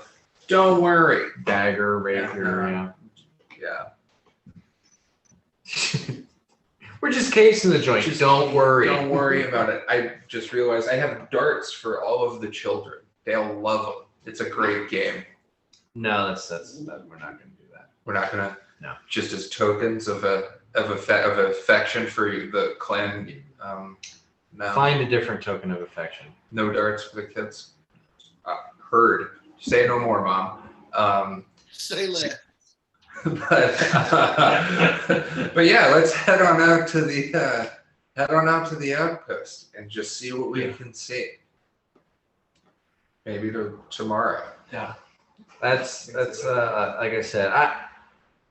If you're all right with what you're saying and the family is in danger, I'm not thrilled about the idea of taking off for a 2-day trip. Mm-hmm. Yeah, I don't know. I don't think I would want to just leave and come back. Visit an outpost. Definitely. Okay, reasonable. On Just a- you know, on a- just on spitballing a here, mark. just throwing darts No, at the wall. I appreciate your. Unfortunately, it seems that you are as lost in this as we are, as far as It's not dividing bad. some sort of cause or purpose of this. I think where I'm at is we just hole up for a week and hang out and play with the family and maybe talk to Sir Nerdy Boy about stars randomly appearing. He might know something. But Yeah, we can talk to the book guy. Galvin, I think. Check Gavlin. Gavlin. Gavlin, he might, be able to pull a thread and send us somewhere, but I'm not really seeing anything that warrants attention, immediate action. But I could be missing something. I mean, yeah, I think that's a good idea. He might know some stuff because the star is unique. Mm-hmm. I don't think it's a terrible idea to check out the outpost. Just like teleport out there and look at it, because like it's 30 miles from the Metron Caliphate, which has a long and bloody history with the Antlian Empire. So like maybe this is a conventional. Like we're thinking of all these unconventional things, but this also could just be a conventional warfare situation. It's worth. I don't know. Yeah, I'll go out. All about it. But yeah, I mean, Yanni, if you think let's check with the Booksmart guy first. Yeah. Yeah, I say maybe first see what if Galvin turns anything up, and after that we can. Alexander says, "I'm gonna go get Velasco and Galvin, and bring them in here." And he leaves. He comes back with Galvin and Velasco, and says, "I'm gonna go back out there. I don't want all of the men of the family held up in here. I'm going to go back and try to comfort and restore a little bit of sense of safety, whether it be cold or not." If the children need some help, maybe ask Largo to make his magic mansion for them to play in. He would be thrilled to show it off. Mm-hmm. He's a wonderful showman. All right. Not sure what a magical illusion of a house is going to do, but sure. It's gonna do a lot.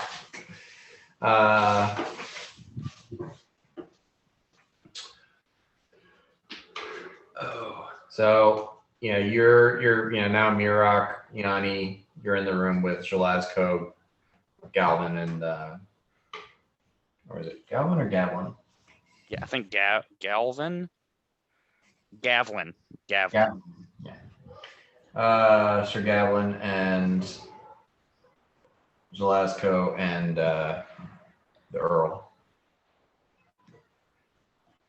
And pretty much as soon as Gavlin comes into the room, he goes to the window where he can see north, and he looks out and he's staring, and he's like doing some hand gestures, like trying to measure the orientation of it. Does it look like it's changed position? Is it moving? Can we gather that? Not that I've seen in the last 30 minutes or so. As I understand it, there's the arcane and there's the physical, and there's belief that some stars are faraway bodies of incredible size and luminosity, and other ideas that they are nearby and just apparitions of arcane or divine magic set to guide us. But I don't assume to know, but they generally don't move quickly.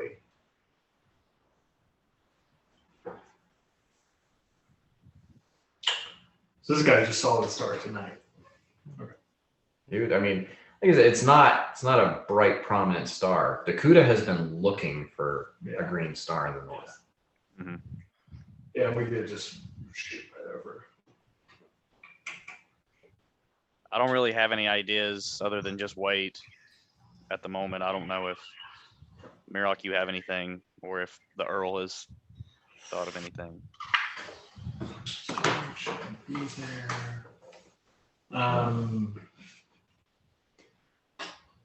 Appearance of stars, I would imagine, is normally like a portent.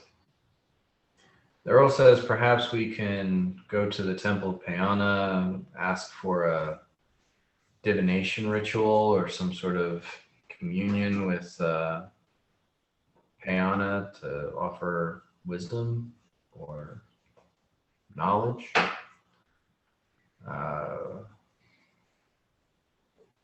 But it seems like you have a very vague sense of what the danger is, though, a very specific time frame and a very specific indicator.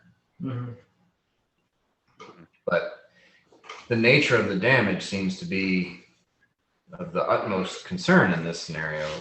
If it's an assassin, or if it's an illness, or if it's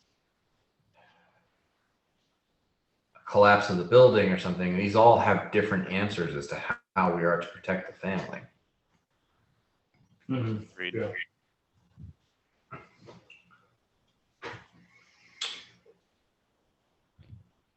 Mirok, do you have any sort of divination spell, or does Largo?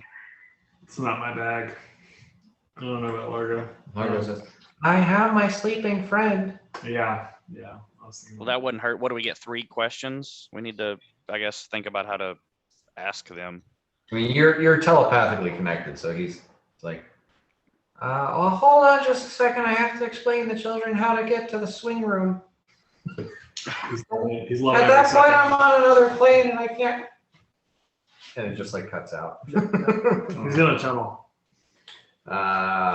About 5 minutes later, he says, yes, well, the sleeping friend, I can ask them 7 questions, but they have to be questions that are of a nature that an expert could understand or answer. I'm not asking a god or something outside of the realm of mortal understanding. It's as if I'm reading the best entry from the best book on the matter. Mm. So if we ask it, well, what's going to kill the Fremont family, there would be no frame of reference. We need something more scholastic, academic. We could ask if there's been any major catastrophes throughout the years in this region, like a meteor that smashed it, or like what said, a plague, or Maybe we could ask it like an historical question. Is the Fremont name associated with any sort of shame, or I don't know, negative connotations, or I don't know, Or if it's like an expert on astronomy, like what is the nature of the where did this star come from? Well, no, they wouldn't know where it came from, right? It would. Well, like an expert, there would be. These all have to be like yes or no, right? No. The answers are Open-ended. They have No, to. but I mean the answer. Open-ended. The question has to be in a rhyme. Yeah, a question does have to be posed in a rhyme. You gotta rap to this friend. So the questions I'm thinking of are like the color green is unique. Something like the color green for a star. The color green. What does that mean? House Fremont. We want to ask some questions. So like.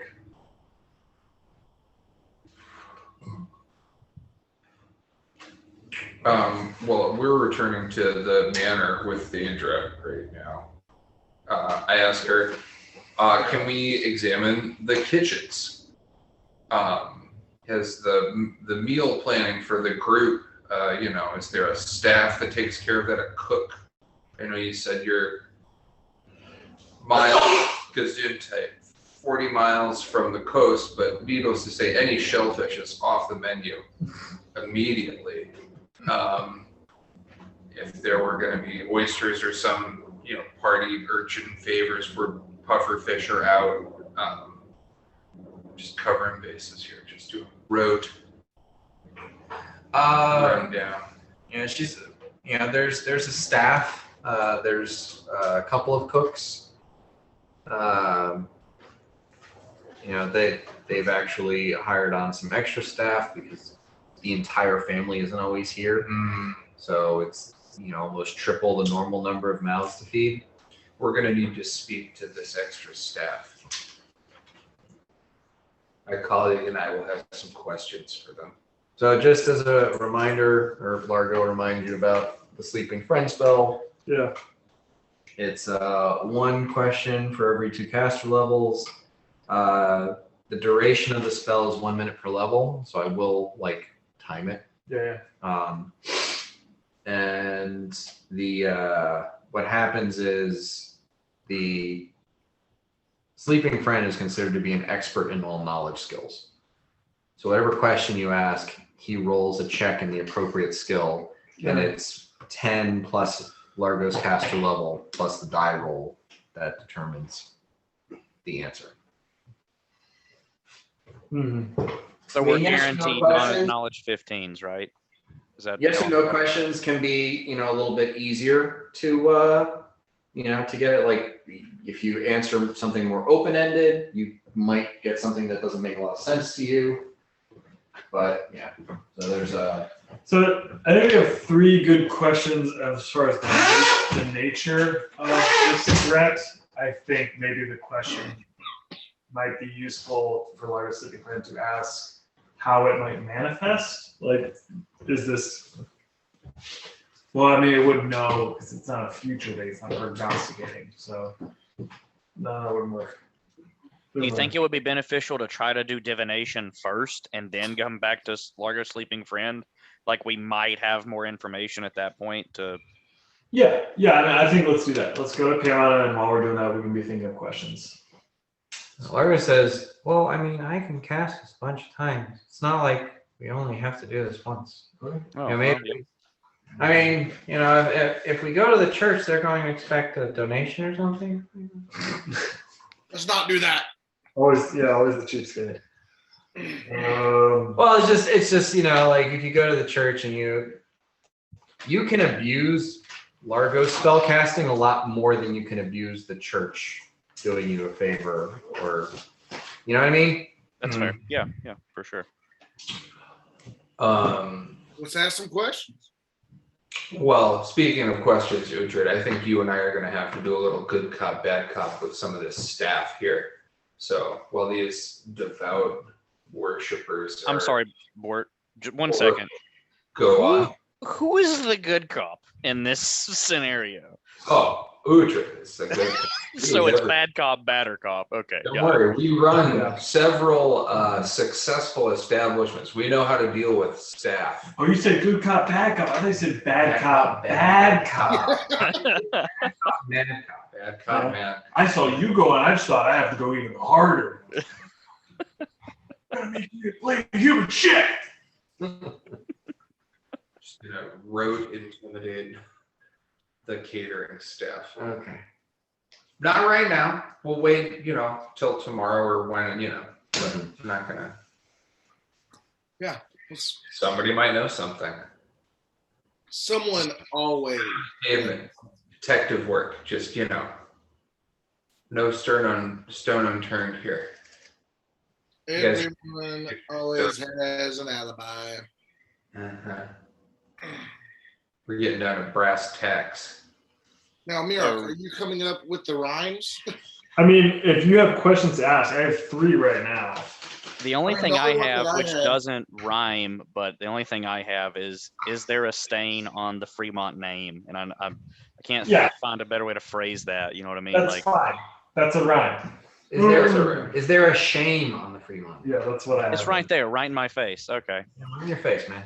And I guess the only thing what I said before is is there historically an event that has happened in the, like a comet hitting. Yeah, I got something for that. If a green star we see, will zombies there be? Yeah. Very specific. I'm worried about a burial ground. This is, yeah. Still. Poltergeist vibes. Yeah, exactly. Exactly. We've had it happen. Mm-hmm. Skeletons in a movie from North Carolina. A lot of people don't know that. Uhtred, I think it goes without saying, but I'm gonna say it anyways. Don't cleave my family home into a crater. Don't do that. But cleave home, Jack. Cleave Yeah. home. Cleve, my old Cleve-tucky home. Fuck. Simple Jack. What do you want to ask? And that's one thing. So, like topics. What's the star?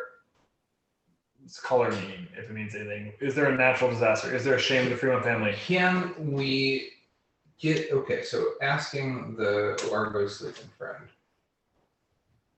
This prophecy came from a fae, correct? Yep. Is there a way? Largo's not like in touch with any fae stuff right now. He's just like super excited whenever some fae stuff comes up. It just really tickles him. Is there a way we can ask the sleeping friend, like, how do you get in touch with like fae stuff? Because maybe like this is The Fae love me. Name a way to talk to the Fae. prophecy. Yeah, show us the way to talk to the Fae. Because it sounds like the sleeping friend might point us in the right direction, but to be like, yo, it sounds like this is half a prophecy. Mm-hmm. It's like when a green star appears in the north, your family will have years to live ... because and like we have a fragment of prophecy here. But if we could get some straight dirt from a Fae oracle, could the sleeping friend put us in touch with a being like that? Mira, I think I have one. Okay. You can see it. He's had an epiphany. Look at the light. I think I got one. Hold on. What do you got? The star I see cast a sheen of green. Okay. What could that mean? All right, hell yeah, Post Malone. Huh? There it is. I'll let you do that one. That's good. That's good. That's also like because it's in triplets. Well, yeah, I was just, bam, bam, bam. So baby is a chaos god, right? Okay. She is the goddess of innocence and children. She's a favored god amongst the Fae, and two of the cardinal aspects of her portfolio are chaos and life.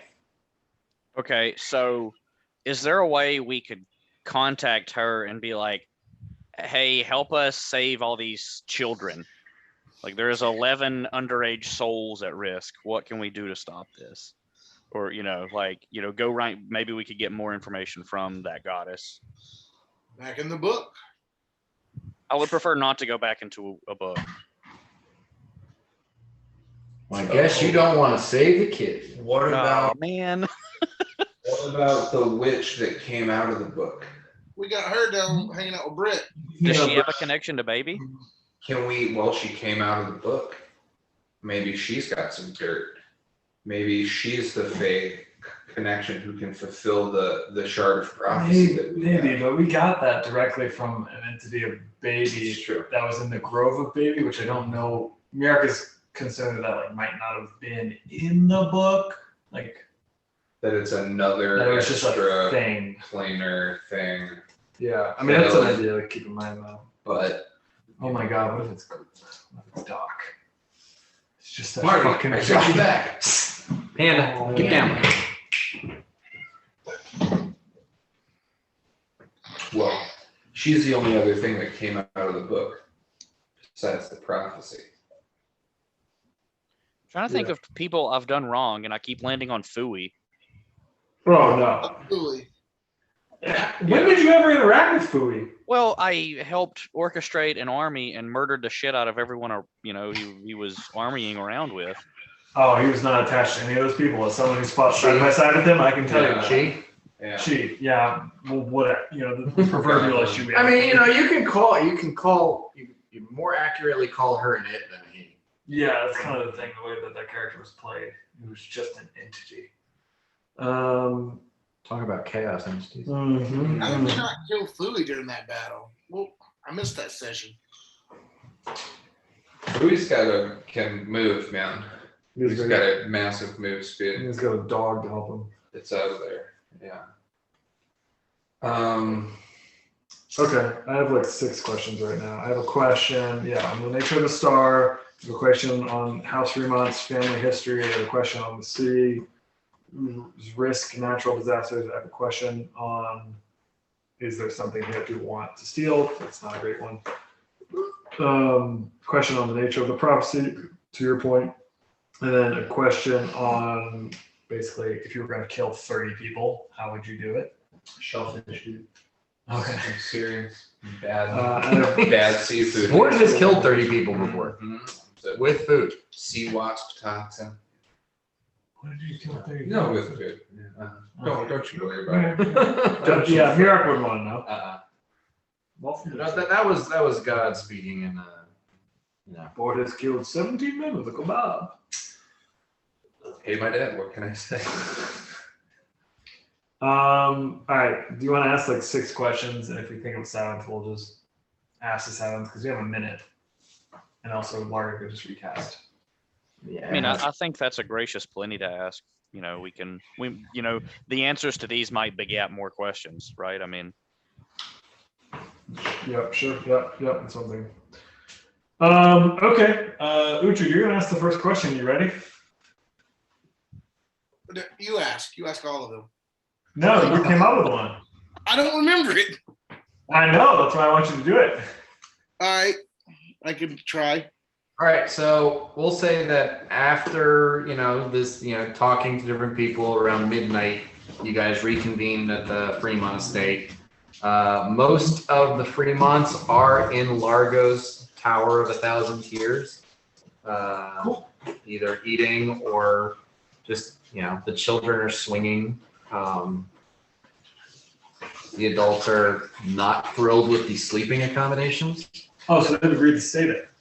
No, they're just talking. Okay. They're none of them have ever walked into an extra dimensional space in another plane. Sure. To deal with and none of them have flown before. So There's there's a lot of novelty involved in this. But when the adults are mostly eating some food and talking about how they're not thrilled with the capsule beds. The kids are swinging. Some of them are eating. There's a couple of little emo fuckers who are just writing bad poetry, thinking about how they're all gonna die. Cool. Swing. No, they're just eating some of the food in the corner with notepad. Yeah. Sucks. Smoking close cigarettes. Right. Drinking tea. So, Largo begins casting the spell. It takes a little while. He finishes, and you see on the silk pillow a tiny little gnomish illusion appear, and it is softly snoring. Okay. I ask, can I just ask a question? It knows what I'm here for, right? I don't have to introduce myself to this thing, right? Nope. but it has to rhyme. I mean, you can if you want to. The star I see cast a sheen of green. What could that mean? Nice. The gnome adjusts, in its sleeping position on the silk pillow, and you hear its voice begin to manifest a single syllable, and then the spell just dissipates and winks out. Ooh, intriguing. Wait, so And And Largo is like, that shouldn't happen. If he doesn't know the answer, he should scream. Yeah. Uh-huh. I stumped this little bitch. So something more powerfully magic or is over magicking this magic. Got it. Yeah. I Well, Largo just like immediately starts casting the spell. Again. yeah, it's cast it again. I detect undead. That's all I can do. When the gnome The house is undead. the whole fucking We've been in there. Monster house. Shit. That fucking thing. Okay. Largo goes through the 5-minute ritual, and then he finishes and kind of gives Mirok a nod as the sleeping gnome reappears on the silk pillow. As the gnome reappears, Mirok says, House Fremont is a name of some fame, but within it, is there a shame? Ooh.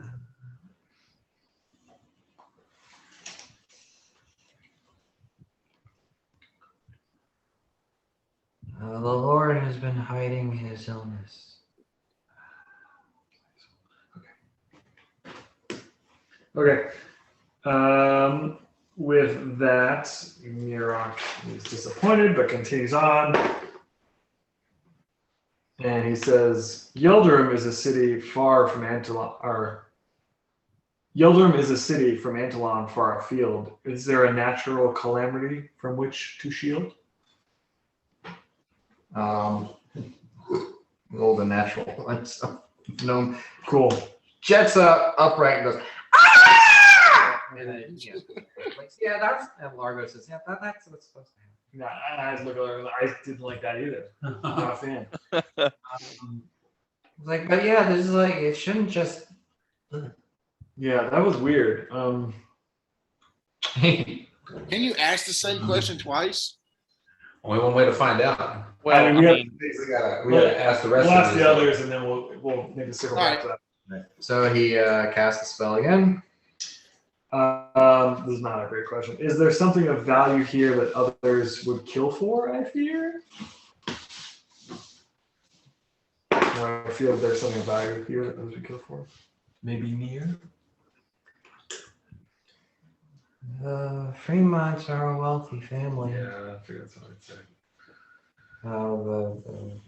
A desperate bandit might go so far. Okay. I move on to my next question.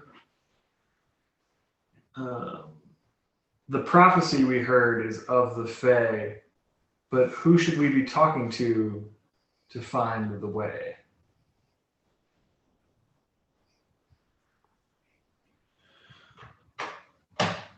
Trying to think if that's connected to like a knowledge check.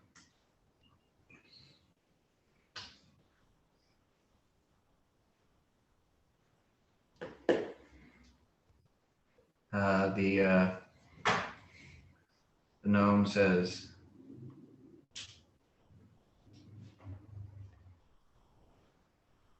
the heron's eye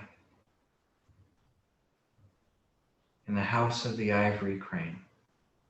Ooh. Isn't that a Nokiri thing? Sounds like a no curious thing. Yeah. Yanni, give me a knowledge and ability check. Here we go. Here we go. It's what I trained for. Oh, nice. 31. Okay. The House of the Ivory Crane is one of the Nokiri royal or noble houses, and it is the house from which Juro hailed. Yes. Okay. With the 31, I'll also say it's a house devoted to the Church of Peana, and Heron's Eye is an astronomy observatory. So they're going to have a more detailed assessment of what's going on with the star. Yeah. So maybe this is celestial in nature. Is there someone in Yeldrum's? Is there someone in here in Piana's church that could guide us to the Ivory Crane to get us out of this lurch? It's great. That's That's really good.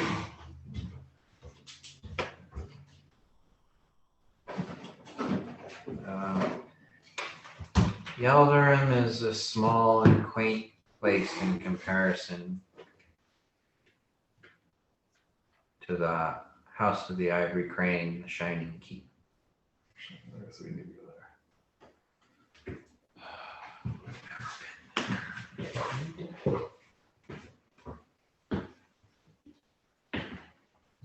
So that's 3 questions. Yeah, 3 questions in a minute. Let's try to figure out if there's something that could help us teleport there by first-hand knowledge.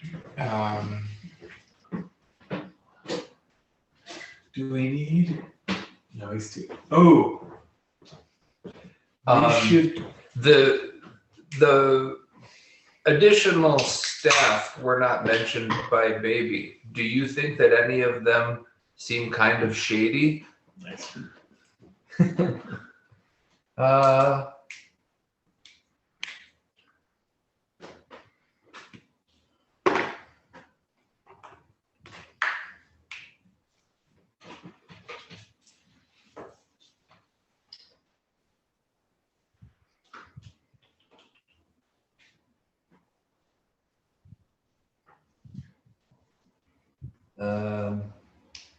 A dishwasher is under a false name. Dishwasher. They always are. Fucking dishwasher. Fuck him up, board. Just bitch.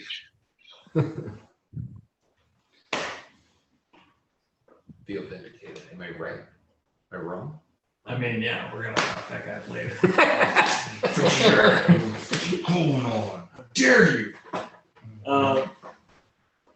If the Shining Keep is where we must go, and yet its location we don't really know,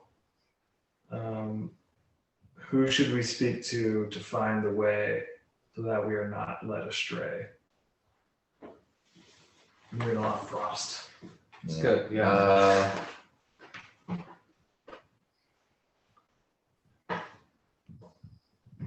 Says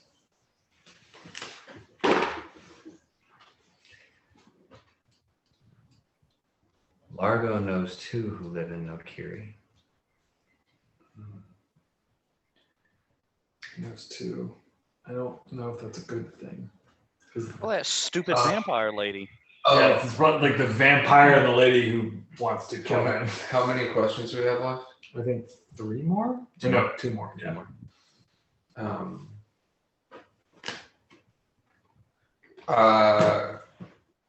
When Uhtred asked you a question, you disappeared. Can you tell us why you were acting weird?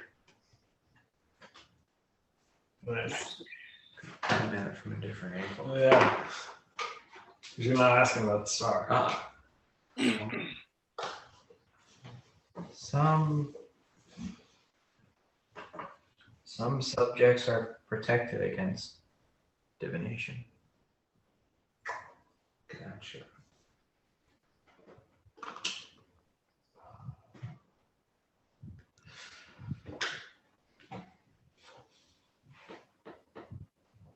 You're a big Payon guy, right? No. No. Who was No, your that guy? was You're Godric. Yeah, Godric's Nope. Moses. Oh no, he was a sub. That was Juro. That was Juro. That's one thing is if we should just talk to the ghost of Juro. In the tomb, the monument. I mean, he's in the mead hall or whatever now. If we can find a way to talk to him. Oh, his corpse is in the monument. Yeah. I'm a big Moses guy.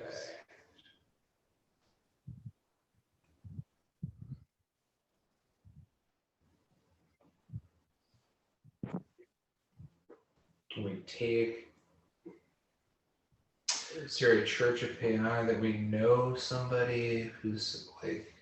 an ill feud between us and the Nokiri was previously conceived. If we were to travel to the house of the Ivory Crane, how would we be received?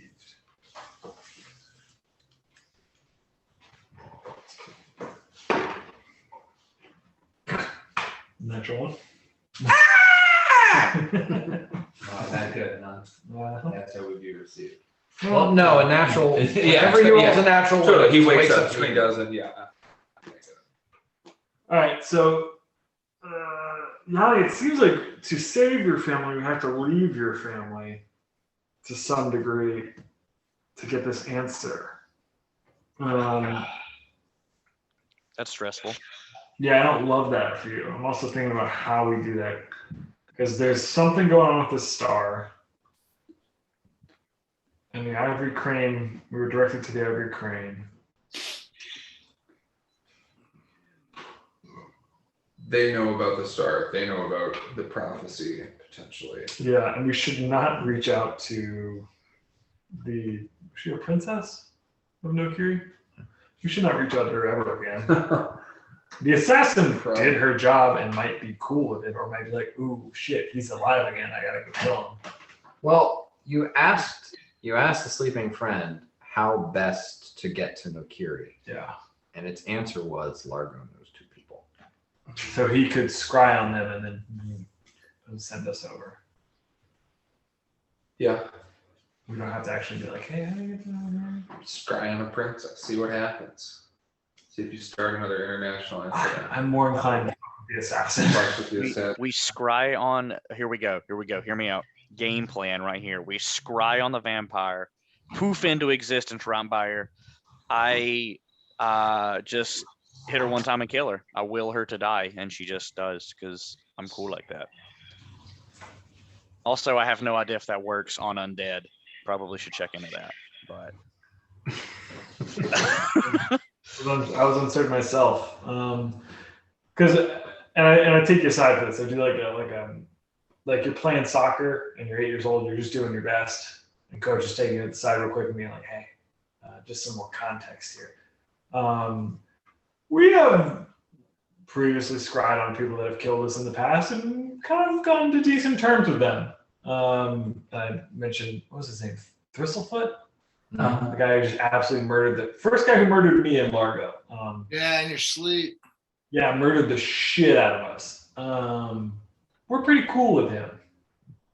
Actually, the last we saw him, he was crossing the ocean. He was on a ship. He was on a boat. Bound to never return. Let's do some scrying. We should scry on Thistlefoot first. Dakuda is the only one who knows how to Oh, scry. damn it, Is there anyone?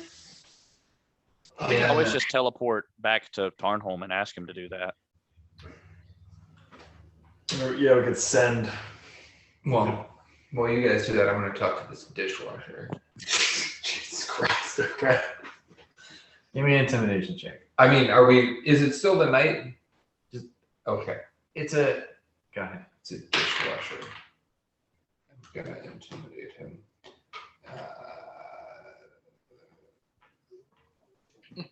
28. Seems like my dad hit me a lot. I just wanted to get away. He's from a bad family. He's trying to get a good job. His family's name would get in the way of it, so he's made up a different one. He's been acting under this assumed name for like the last 5 or 6 years. That's it. Well, I've heard on That guy is planning to murder my entire family, is what I'm hearing. I mean, when I worked in a dish pit, I also wanted to kill everyone. Yeah, so true.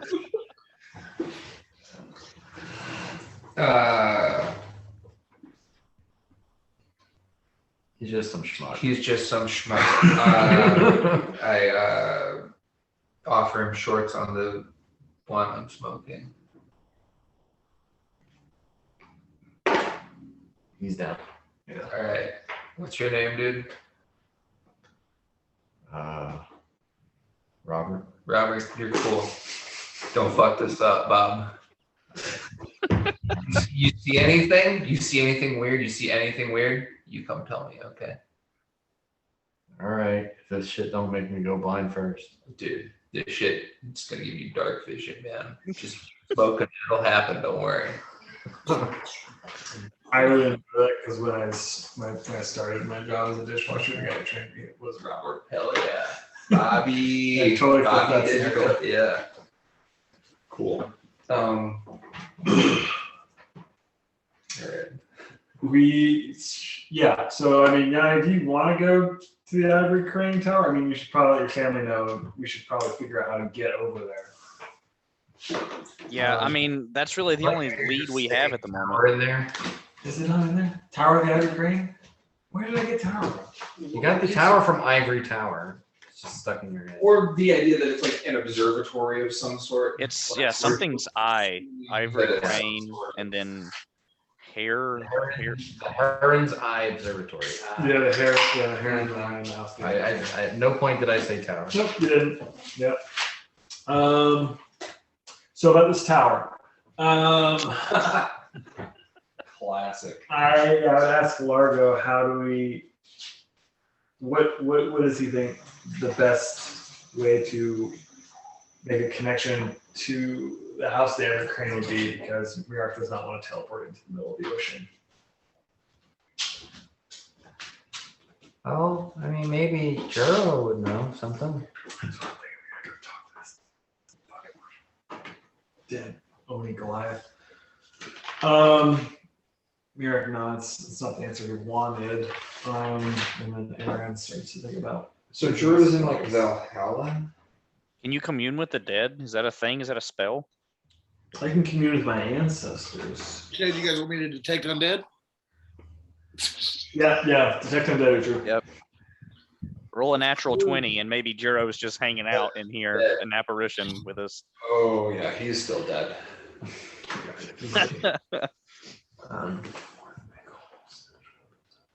What's our diamond supply? Should we just bring it back to life and then? No. Okay. Oh, Lord, no. I'm just gonna be honest. We stitched that guy back there so many times. If we brought him back to life, he'd just fall back apart. He had a very tenuous grasp on the concept of staying alive. Yeah, he was kind of lukewarm on the idea of it. Yeah. I can't think of like a spell I could use to talk to a dead spirit. There is a spell, I don't have it. Yeah. The version of sending that Largo can use does not cross the planes, but Dakuta's does. Really? Okay, You were able to talk to him last time he died. that's true. Yeah, that's when he's like, "No, I'm good here." Okay, well then we should go check on that. Do we all want to go? Are we going to? I think we're going to Tarn home to see Dakuta to talk to Juro. Well, Robert's going to keep an eye out on the kitchens for me.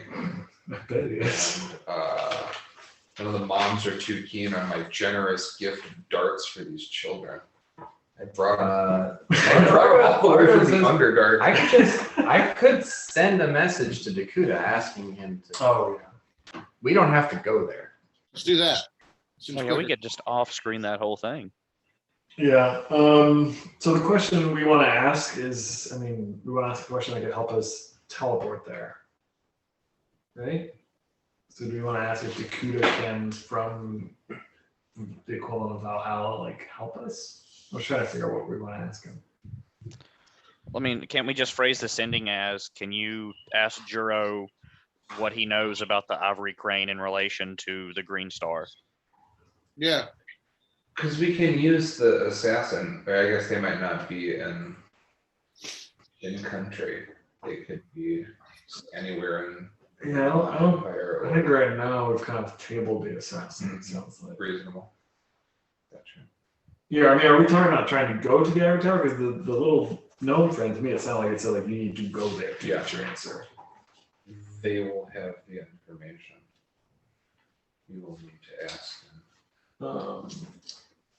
We could ask Drew if there is a lead astronomer of some kind at the house of the Ivory Crane, that we can then ourselves get in touch with and then communicate with directly. Like, hey, who's the master astronomer there? What is Payana into? Cool stuff like being generous in life and charity and things. Right? What everyone think, but honesty and wisdom. Honesty and wisdom. Okay. Nothing about charity in there. One One of the most terrifying things is the Inquisition of Payan, where they execute all heretics, which is anyone who lies. I guess our interactions with them have generally been, they're like kind of, they've been the goody goodies, especially from our evil campaign. Yeah, kind of perceived totally. that. Yeah.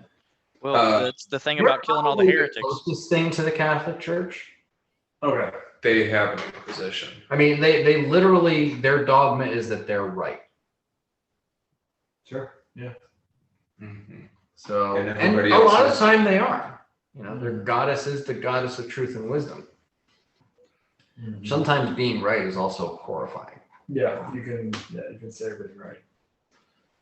So fuck up. Do we have a like tome or a source of unusual wisdom? I'm just thinking about, don't come empty-handed. They are clearly some like by the book goody two shoes. Can we bring them a nice gift of something to sweeten the, put them at ease? Maybe some darts. Think so, and I think if we need it, we'll pull it out of our ass and then That's great. It's just,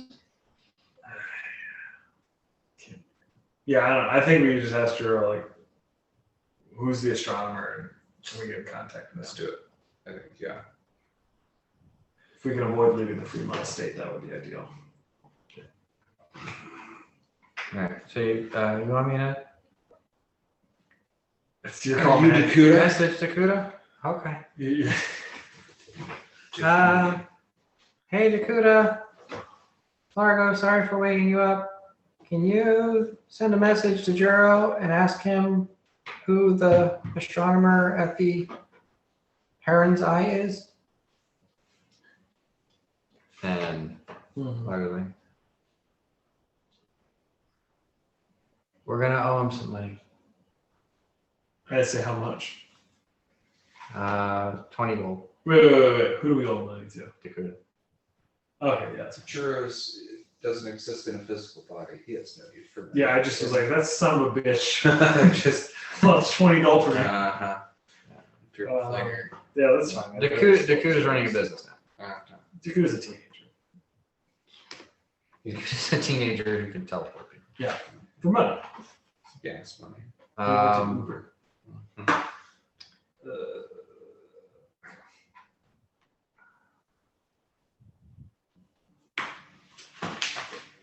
So a few moments pass, and Largo says, "Oh, it's Dakota." Oh.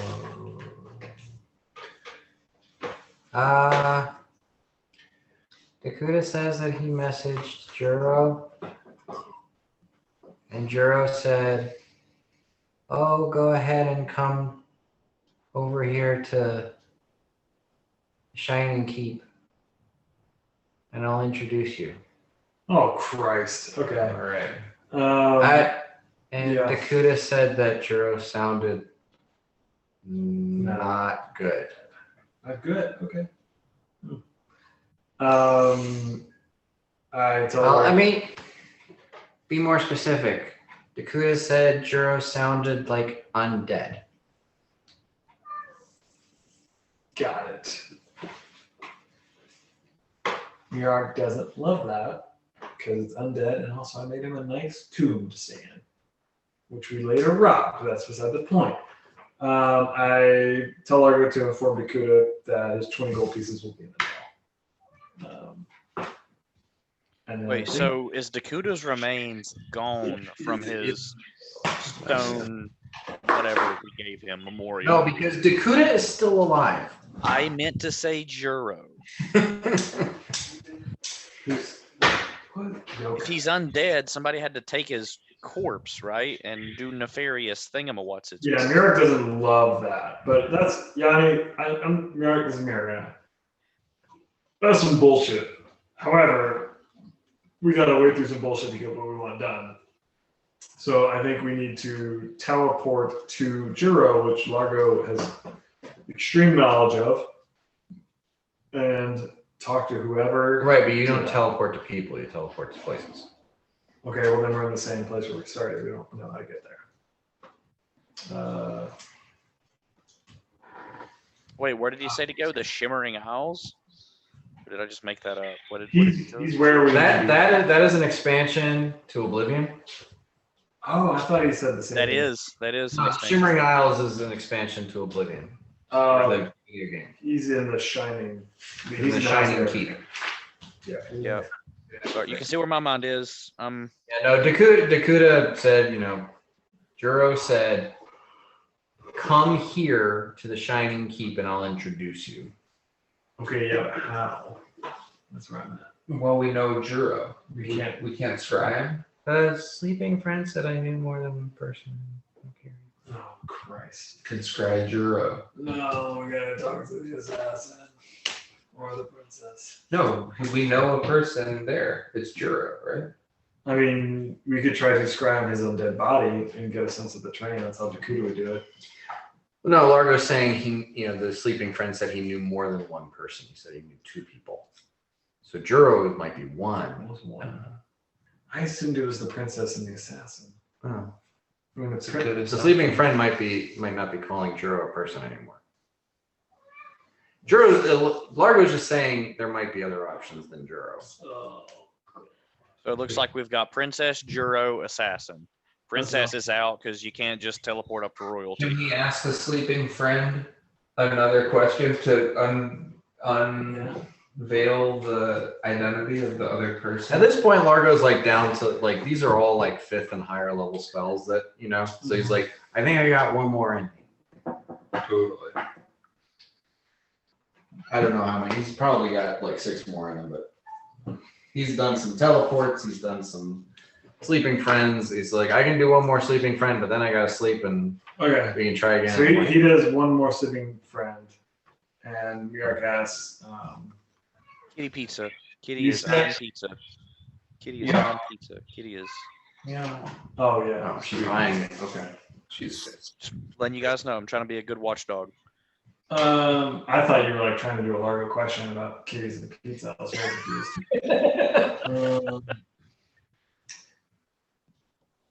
In Nokiri, you mentioned Largo has 2 friends. What are their names so we know where to begin? Yumi and Inowani. I look at Largo and I say, does that mean anything to you? Yumi is the princess and Inowani is the assassin. I asked Largo, who would you rather see?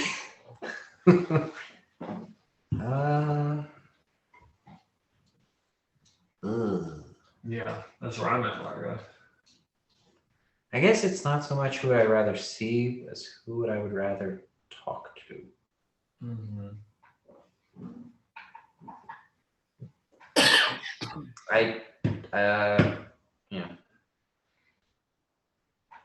From their interactions, Princess hated interacting with Largo. Mm-hmm.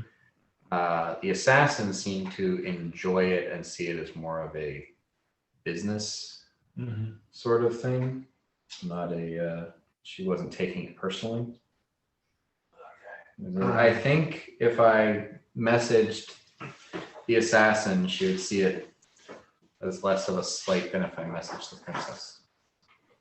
Also, I don't think that vampires sleep, so I doubt I'd wake her up. I don't care about that part, Largo. I asked him, well, okay, if you're comfortable with it, I think she's our best bet to getting over to the House of the Ivory Crane, which now apparently has an undead Juro.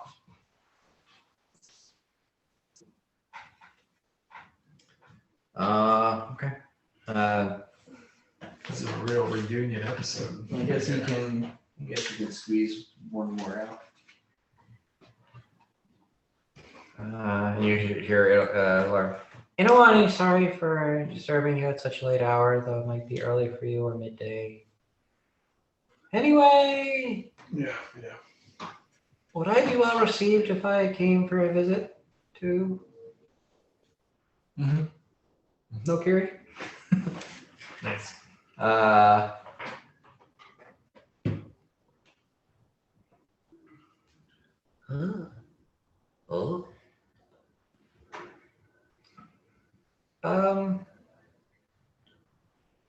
Inuani said that the Empress would like to speak with us. God damn it. Okay. It's gonna turn into a whole ass deal. So here's a whole ass deal. A whole ass deal. Whole ass deal. No two butt cheeks, fused. A whole ass. Exactly. Road trip. Mirak is doing exactly what I'm doing. And he says, okay. I'm We should before I rest. cross that threshold, yeah, I'm gonna take a nap. No, I want to take a nap. Is the sleeping friend still here? He's gone. He's already taken a nap. Yeah. Okay. Or he's awake. I don't know what happens when he goes awake. He's an illusion. Oh, damn. I believed it. Yeah, okay. The important thing is that you rest. believe in yourself. Yeah.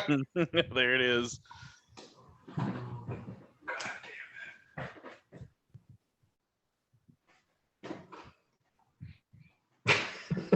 It's just like, it's like when you like, oh, I'm gonna go clean this one part of my house. And you're like, oh, I have to do this. And like next minute later, like you're fixing your garage. You're like, how did I get here? It's not fun. There's a really good Malcolm in the Middle fit with that. Oh, yep. I know what you're talking about. Yep. No, you don't. Yeah, dude. Fuck you. Hey, Aaron, I heard you didn't actually know. Were you just saying that to be cool? What?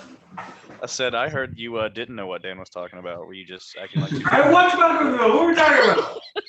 Bryan Cranston. All right, so what's our all right, let's go to sleep. Right. I think Yanni has too much nervous energy. He's just going to be up all night tonight, pontificating about familial matters. So I'm just trying to get that Nokiri Empire. I got a couple of nights without sleeping. Yep. All right. to destroy them. Board sleeps for 10 hours. Yeah. Late in the late the next morning. I sleep for 10. Hey, that's a week's worth of sleep, man. Late the next morning, Largo wakes up refreshed, and waits for everybody to join him. And says, "So I guess I'm going to send a message to the Empress of the Nokiri Empire." I look at him and I say, tell me exactly what you're going to say right now.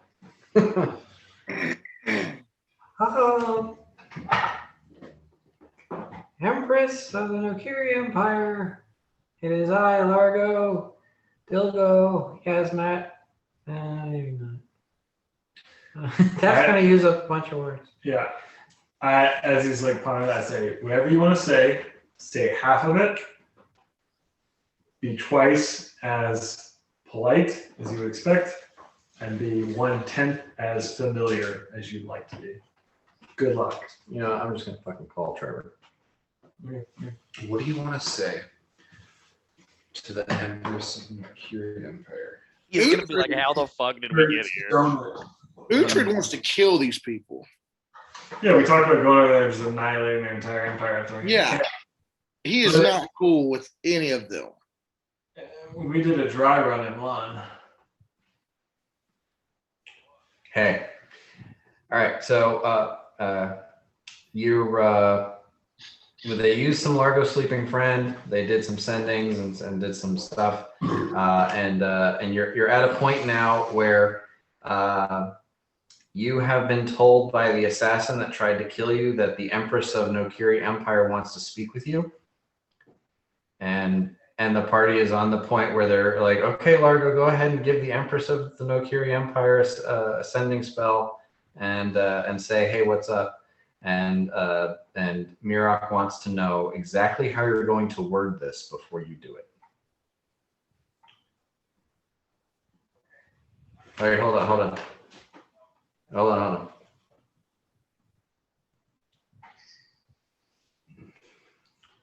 All right, you're on speaker. Here we go. Okay. So just to get this straight, I am about to send a descending spell to the Empress of Nokiri. Mm-hmm. Right. Because you want to go to the Nokiri Empire, to the House of the Ivory Crane, and visit the Heron's Eye Observatory, which is the best astronomy place on the continent. And you already tried talking to Juro. Apparently he's undead now, and he's there, and he wants you guys to come there. Okay, so Largo will say the following, and the first word that I'm about to say when I go into the Largo voice will be included in the sending spell. All right, so this is not the sending spell. It's you're telling Mirok what you want to send. Okay, I'm telling Mirok what I want to send. Okay. Ahem. Attention, Empress of the Nokiri Empire, comma, the great Nokiri Empire, indeed. At one point in our brief history, we were enemies. I have paid dearly Done. for that. That's it. Okay. That's your limit of words. Well, all right. First sending spell over. Begin second sending spell. How many words does he get per sending spell? Just He gets 20. Flush with sending. Christ, Just yeah. running rich with sending spells here. I no longer wish to be of any threat to you, and hope that you trust me to cross into your lands. What saith you to an audience, as well as letting my party... Okay, it stopped it as well as. That was Third what. sending spell. Third sending spell, ... letting my party hang out in your area.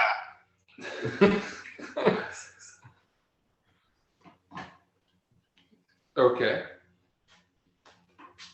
Kindest regards. Okay, thank you. So, hearing that, and that it takes 3 sending spells to communicate that, Mirok politely suggests that you condense it to attention to the Empress of the Nokiri Empire. At your request, the roses are red, will arrive shortly. And Mirok said, you're welcome to use commas and periods as words in that. Okay, Largo does that and fills the dead space with commas and periods. So attention to the Empress of the Nokiri Empire, comma. At your request, the roses are red, will arrive at your request, period. You could maybe put it in Oxford comma if you want. Yeah, that works. All right. You good with that, Largo? Yeah, that's perfect. I hope it goes well. Don't let me die again. No, we're all gonna die. We are all going. All right. Thank you, Trevor. Bye-bye. Bye-bye. Die. So, All right. exactly the flavor I expected. So, Largo casts his sending spell. And in doing so, he doubles the number of words and has to cast a second sending spell to finish with, again, double the number of words. But it's better than the 3 rambling ones that don't ever get to the point. Yeah. And he stands there thinking for a second. And he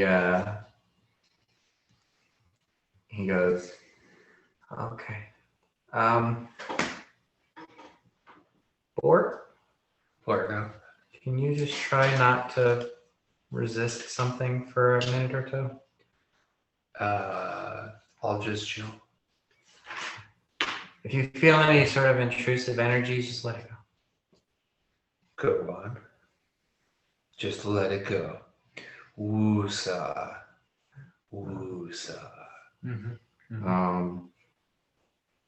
After he says that, You get a couple of minutes where you feel like you're being watched. Okay. You know, hairs on the back of your neck. Mm-hmm. Because you would have the lowest will save. I have the Wanderer Shroud. I have +1 resistance to scrying. That's why well, they don't know about the shroud, Mm-hmm. but He's the easiest to scry on, right? they're kind of assuming that. Sure. But you've changed. It's been years. Well, it's also dwarves are just naturally resistant to magic. So Uhtred's less good. And then between Largo, Mirok, and Yanni, they know all three of you have good will saves. Okay. So anyway, roll. Do you want to roll a will save, or are you letting it happen? I'll let it happen. I'm letting it. Largo's requested. I'm letting. I don't feel great about it, but I'm playing ball here. So that happens. A few moments pass, and a green ring of energy appears and expands, and a sort of black, empty space inside the ring. And you are reminded of the clay golem that appeared through a gate in space to try to kill Margot. And it just kind of appears there near you, In the parlor. wherever you guys are. Somewhere in the parlor. Yarak looks at everyone, nods, and says, "Okay." Just starts clomping his way towards it. Bort picks up the decanter of rum and follows Mirok into the port. Excellent choice. Cowabunga. That should be a good thing now. We have kebabs, and whenever we go to a new location, we have decanter of booze. Yeah. Yeah. Rum. Rum, brandy, Uh-huh. maybe a port. Sometimes a nice port. Mirok likes port. It's a big port guy. I don't think he knows like port. It's too sweet. I don't like port. It's too sweet. So you guys pass through the gate, and you arrive in a massive receiving chamber, and in front of you are like a 2-story tall staircase that leads to a throne, whereupon you see a Nokiri woman dressed in full Empress regalia, and to her right, sitting on a lower chair from the central dais, you recognize the Nokiri princess that Largo cast a spell on. Mm-hmm. And once the entire group of you pass through this gate, the gate closes behind you, and the Empress says, "Roses are red. Welcome to the Nokiri Empire and the Palace of the Empress." Oh fuck! I should have told my parents we were leaving. Belly of the beast. Yeah, this was like an 80s cartoon. They'd be like lightning, and then that would be credits. Yeah. Next week. It is. Fuck! Can I just wave awkwardly? I don't know what else to do. You have knowledge and ability, right? Yeah, I guess I should probably roll a knowledge nobility to see if I know Yeah. anything. But I'm still awkwardly waving like a fucking moron at these people. I'm gonna follow Yanni's lead here because That's 23. Would we have Tears to Wine Up? yeah, because we stayed at your house last night. I would have cast it this morning. Okay. That would be a 33. All right, so you know that the appropriate manner of address here would be a full bow, like a kneel on the floor, forehead to the floor bow. I think you can stand back up, and then address with all respect, and ask why you've been summoned. Would be the most appropriate thing to do in this scenario. I would take the lead and do that bow and kind of elbow whoever's on either side of me as I'm like going down to just like follow suit. Hopefully everybody catches the drift. Okay. Probably not, but you know, I think Largo would. under my breath, Virgo's I'm like, gonna bored. look at blood here. So He might be hesitant to play along in this particular scenario. I think generally speaking, absolutely, he would go with the flow. Yeah, he would love the quarterly. All right, that's cool. I'll just be by myself down here, you I assholes. think Mirak would want to. I just don't think he physically could. In his plate armor, like do that. Plate armor is actually very maneuverable. Oh yeah, and yours is exceptional quality. Okay. But it's being able to do it is not a problem. It's the desire or the willingness to do it. Yeah, I know there's bad blood, but I think my perspective is like that is settled. So titles should receive their due deference. And Merrick would follow Yanni's lead on that. Okay. Thank you, Mirok. That's why you're my favorite. Bort, get your ass down here. Okay, Bort like throws up one hand and then sets his decanter on the ground and does the bow and just is like, I'm going along here, bowing. What do you do, Scale Reaver? I stand with Largo. I hate these people. I'm gonna leave this up to Yanni. Yanni, do a diplomacy check to try to convince Largo to follow suit. Here we go. Time to let my above average charisma shine. That's right. Use that +1. Here Go we the go. distance. It's a -2 right now. Is what Okay. my modifier is. Here we go. Nat 20 time. I rolled a 10. It's good. Dan, if now, I think now is an appropriate time to burn all 3 of my action die. That's up to you, man. Yeah, I'm doing it. I'm doing it. Here we go. Largo, get a compelling argument.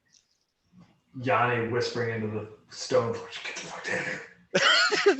You're making me look like a dick. Okay, a 10 on the first one. Okay, there we go.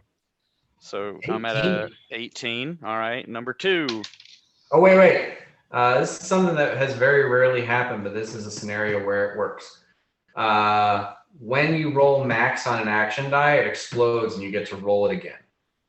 Oh yeah, I've got to do that before. Phenomenal. It's not very common. In this case, that explosion might be useful. Usually you're just trying to pass a fixed number, but this is the better it is, the better it works. Okay, So my second roll. You're still on your first. Roll the first one again and add that as well. This is a 9. That's what the second one was. Okay, so already at a 27, and that's on the first action die. Here we go. 2 more, baby.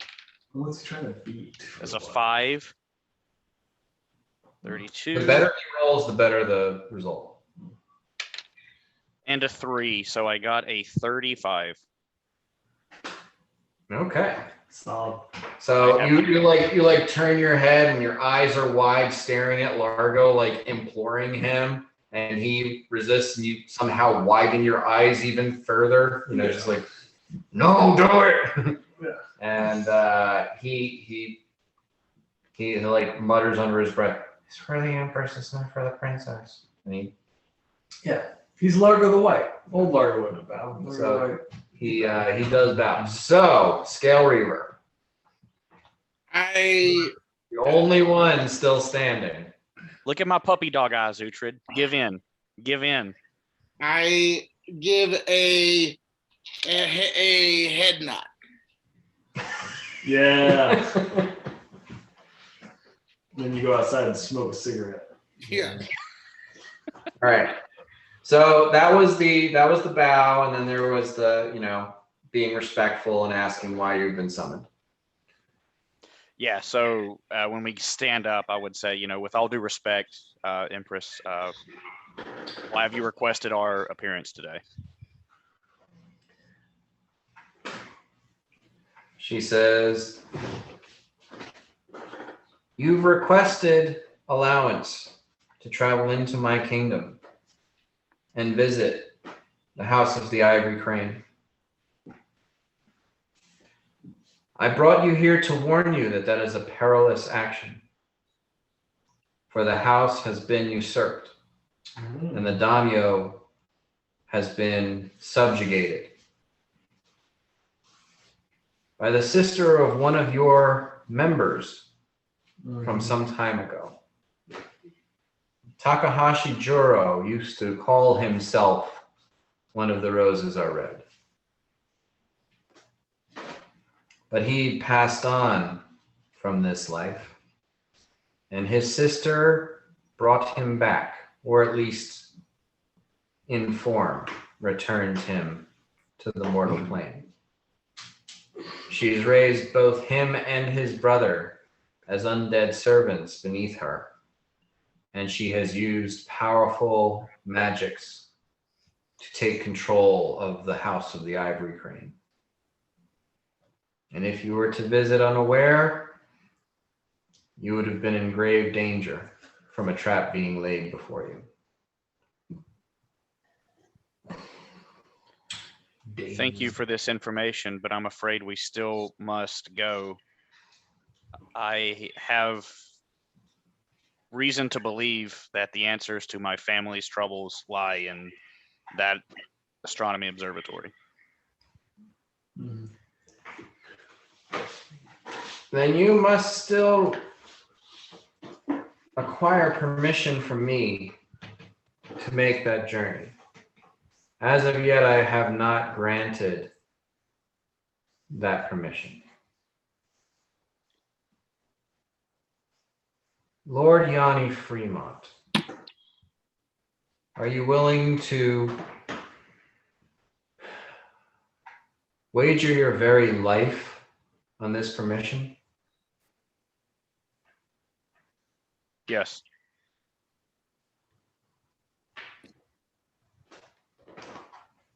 Very well, and I have a term. You must take my daughter's hand in marriage if you want this permission.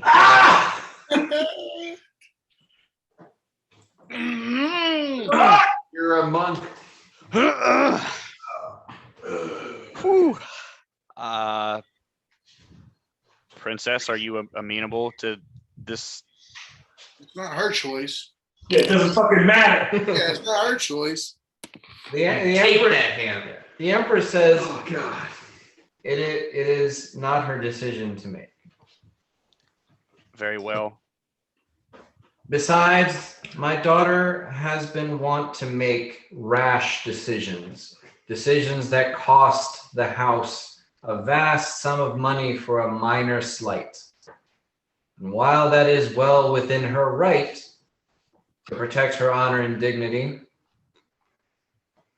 she needs to learn the concept of discretion.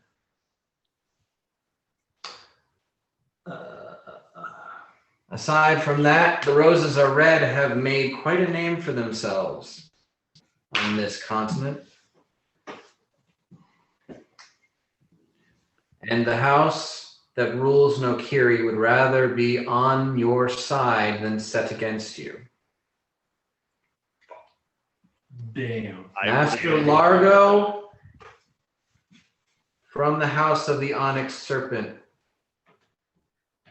we offer our sincere apologies for the trouble that we put you through. Wow. Her daughter's also. That is not to say that any further transgressions will not still be met with some form of punishment. But my dear daughter Yumi went overboard, and that will not happen again. So did she just apologize and then threaten us? No, she made it very clearly that House of the Onyx Serpent apologized. The Empress did not. Yeah. She is speaking very politically and diplomatically.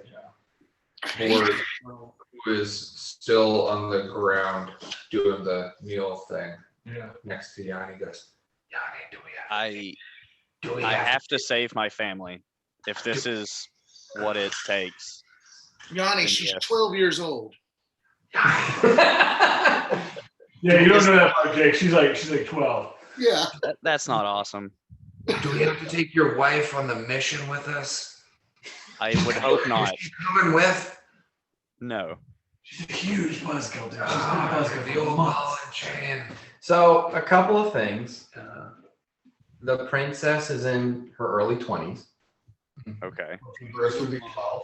She is. I mean, she's not supermodel hot, but she's decent looking. Princess hot. She is the crown princess. She will one day become the empress of Nokiri, which would make you a prince. Wow. It would not make you the emperor, Yeah. but you would be the prince consort. Prince To the- Consort Yanni has a good ring to it. Use me for my body and not let me worry about, But you also get, I mean, Yanni having some noble, like, just like the Dane wanted to hitch his wagon to the Roses Are Red with the Scale Reaver name. Mm-hmm. You guys are an empire toppling force. And maybe you could help her not to grow up to be a bitch like her mother. And no, she is a bitch. Her mother is the one who is decent in this scenario. Oh, God. Yeah. Yeah. But yeah, you get the impression it's obviously a political marriage. You are the only human in the Roses Are Red. Mm-hmm. Mm-hmm. So you're probably the only, and you're a noble, And you're which makes noble. this not a horrible idea. As far as it's not going to ruin their reputation to marry into a commoner. So you're kind of the best option for this. And like the Dane adopted Uhtred's family into the Scale Reaver clan, this is kind of the same thing going on. Okay. This is a lot of information. Empress, could I have a moment alone with the princess? Oh, shit. Damn, curveball. It's kind of hard. She's way the fuck up there. You have to project in speaking. She's probably about 50 or 60 feet away. Mirok has no idea what's going on. I can see only 60 feet. Just jump, Yanni. Just jump over, man. But yeah, even from this distance, Yanni, you can see the smirk on the Empress's face. And she looks over at her daughter and says, "Daughter, your betrothed would like to speak with you." Dude. And she stands up very proper, bows to her mother, bows to you, and then gestures you to the side of the throne room and starts walking towards the door you see on the side of the throne room. Okay, I bow, I guess, to leave and follow suit. And with as fast as you move, you make it to that door before she does, even though she's way closer to it. Cool. Could I open it for her? I'm trying to be a gentleman. Yeah. Good impression. All right, so yeah, you go into this antechamber. It looks like a meeting room.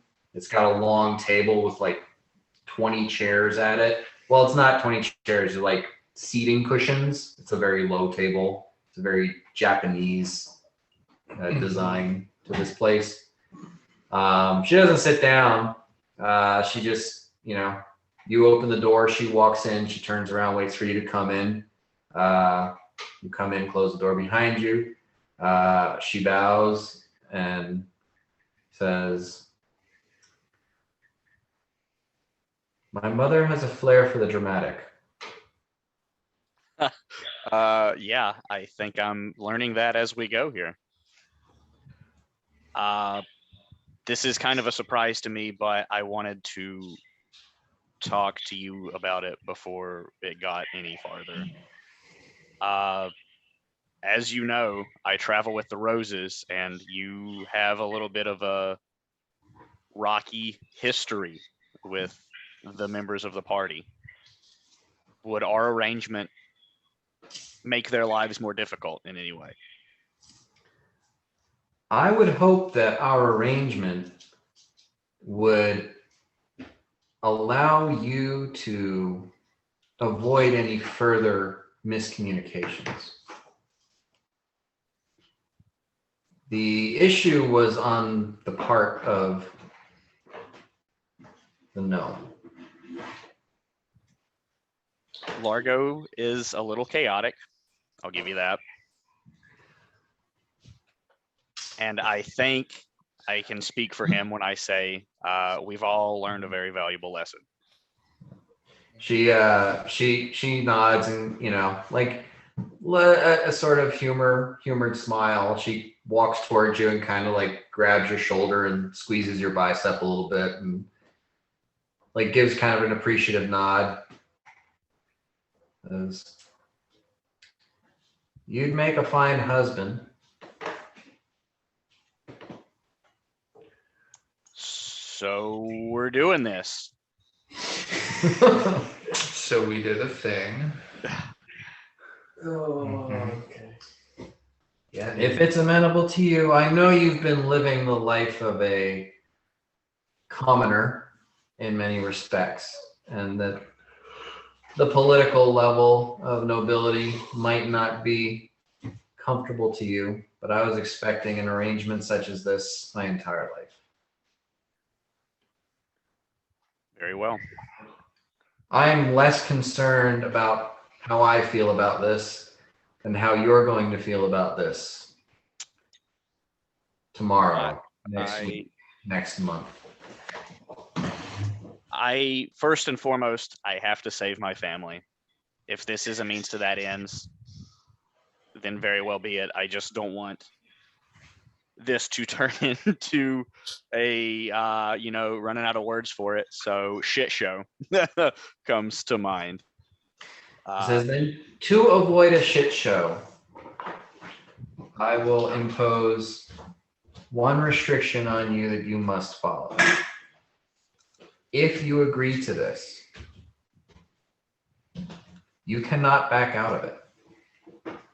If you have a change of heart, if you think that this is a bad idea, recognize that being betrothed to the crown princess of the empire and then rescinding that vow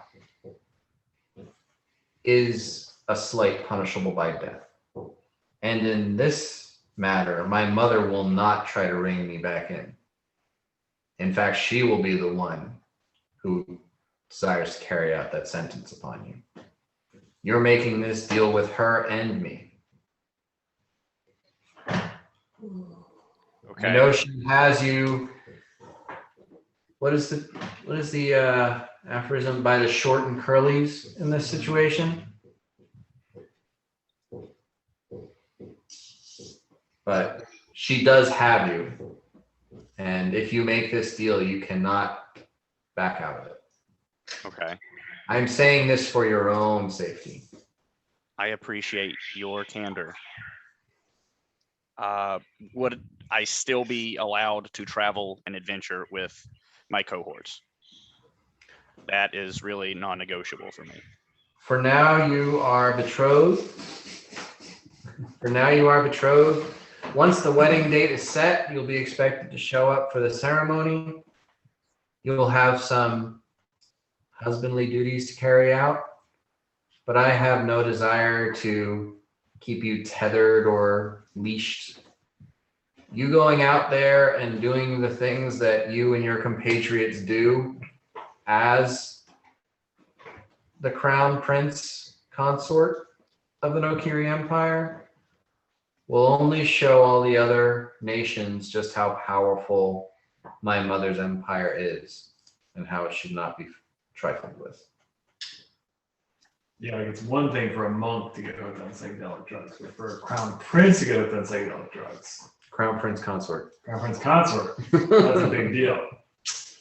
I think Yanni's getting married. This seems real. You're over a barrel, yeah. You really gotta save your Here we family. go. Molly. Man, I- really got out easy. I say we have a deal then, and I awkwardly hold out my hand for like a handshake on it. I have no idea what I'm doing here. Just Shake on this. You hold out your hand, and then she holds her hand out like this towards your face. Oh, okay. So then, I will, grab her hand and plant one gentle kiss on the suck each finger. Suck each finger. She smiles and nods and begins walking towards the door. And as she does, she reaches down and just like grabs a nice hold of your junk, kind of sizes you up, gives an approving nod, and says, "Perhaps you will be able to carry out your husbandly duties." No, make him roll for the size of his junk. Only time will tell. Oh no, all my action dice are gone. Oh no, she's Asian, so her. I'm sorry. Oh, you said it on the recording, man. Yeah, I know. It's locked in now.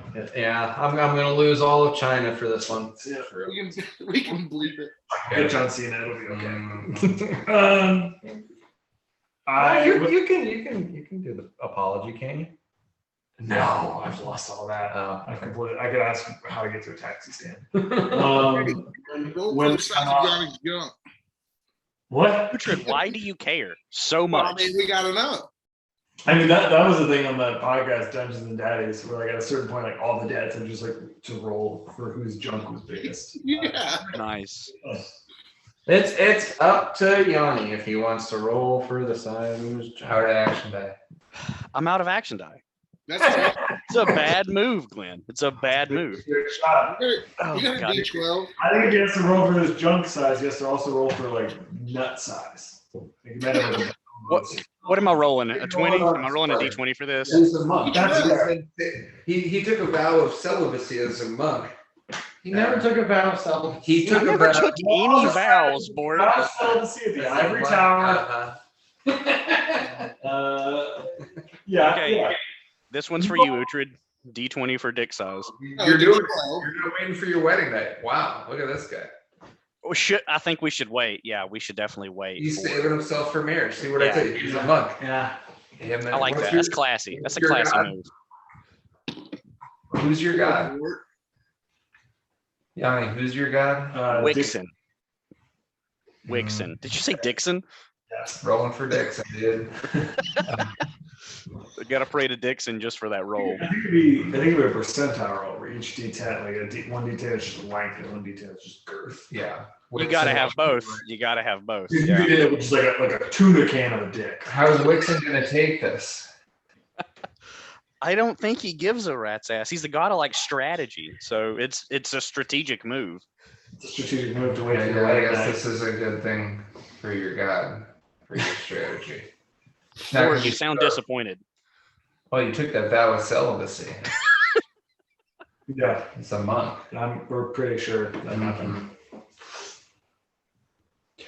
Congratulations. Many happy returns. Miracle's I- only been hugged this entire campaign, so a dick grab is completely out of his orbit. Yeah. Yeah. Bort's got some dicks.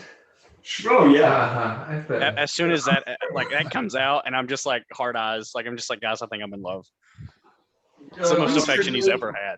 Uhtred knows his way around the brothel. Uh-huh. Yep, the palace of the Empress of the Nokiri Empire, brothel, Did you ever watch 6-1. Anchorman Wake Up Ron Burgundy? It's like the Movie, movie. the extra movie. It's the Lost. I've only heard about it. I've never actually. There is a scene when they're like lost in the woods and they're gonna eat Brian and Fantana. And like right as they're about to eat Brian and Fantana, he goes, "I've never slept with a lady." That's how I imagine it. Like if he's about to die, he's like, "I've only ever slept with one woman." Alrighty. That was a fun tangent. Right. So, back in the throne room, Guys get married. the Empress addresses the rest of you, and she says, "Rumor has it that you slew Kuroshi Kanja? She said it's all of us. Mirak would respond. He would say, we slew her, but she had certain contingencies in place to where she, this is beyond my abilities to understand, transferred herself to a copy of her body. And she persists somewhere, I believe in a weaker form, but she still persists.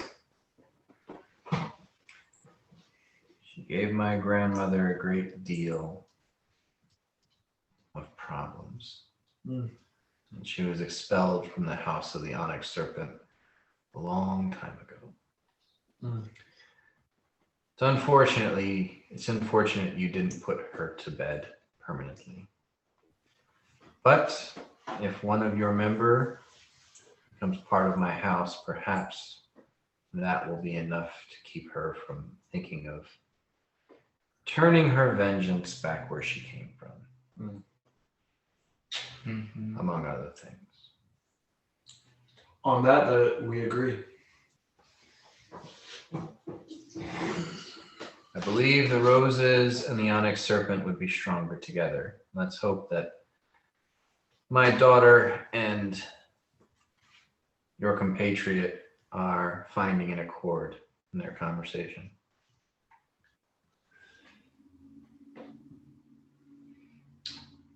I hope so as well. I love a wedding. And then just smash cuts, just jump grab it. That's the, yeah. Yeah, they're sure get along. Bort, you're probably Bort and Uhtred probably are the first to hear. You look over and there's a little gnome woman, like a gaunt, pale face behind a column, trying to get Largo's attention. Mm-hmm. Largo, look. Good. So Largo looks over and, the little vampire knows. Mhm. I have no idea how Largo reacts to that, but he does. And Oh, I mean, she's just like, yeah.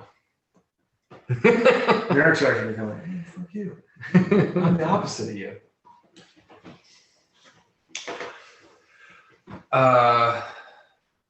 Okay. I mean, Yanni, you come back out. What do you got, bud? Yeah. Are we good to move forward? Yeah. We've come to an agreement. Did she touch it? Over the top. OTPHJ? Yeah. Oh, you dog, you! All whispered, of course. Uhtred, keep it down. We're classy here. Oh, I don't think Uhtred's ever whispered once in his life. yeah, that's not a volume amount that Uhtred has.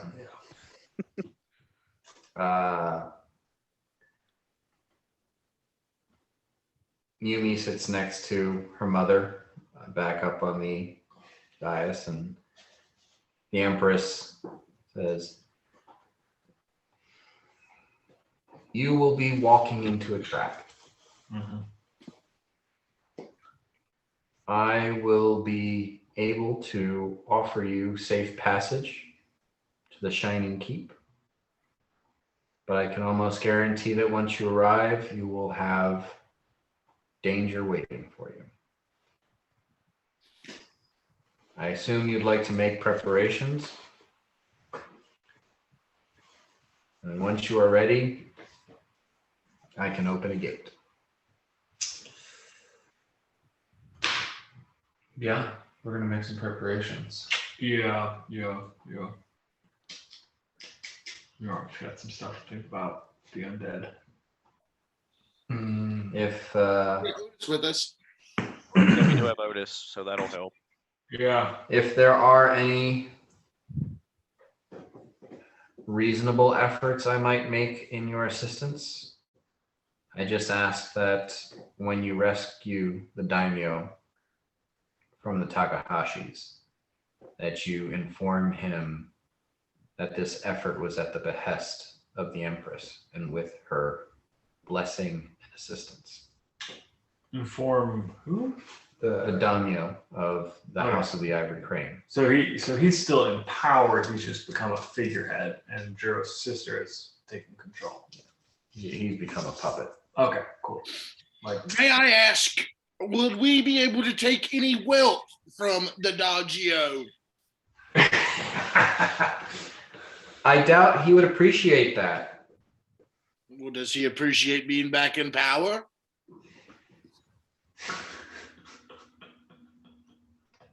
I would appreciate him being back in power. I hate you. just trying to get paid. Yeah. Yeah. Yanni's trying to save his family's life, but Uhtred's trying to get paid. I understand. Uhtred. Uhtred, There's always space for a side hustle. I will give you all the money in my pocket for helping me with this. You carry no money upon you. I have some. I'm not homeless. You're a monk. I'm beginning to think you and Bort don't know what monks are. Yeah, sure we do. They're guys with no money, right? Guys with no money who don't feel late. You're a hobo, Yeah, peddler. just bum walking around punching stuff. At this point, Mirok walks up and says, "Oh, we're shitting on Yanni? Yeah, you got weird hair too." I didn't create your gambling problem. You guys are all having this rip session on Yanni, and the Empress is like, "Ahem." She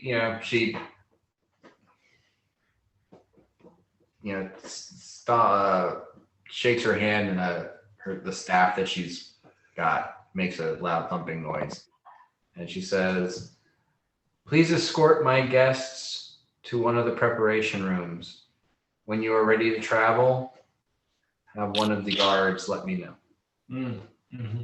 And you see some armed, like full samurai outfits with tall halberd style spears,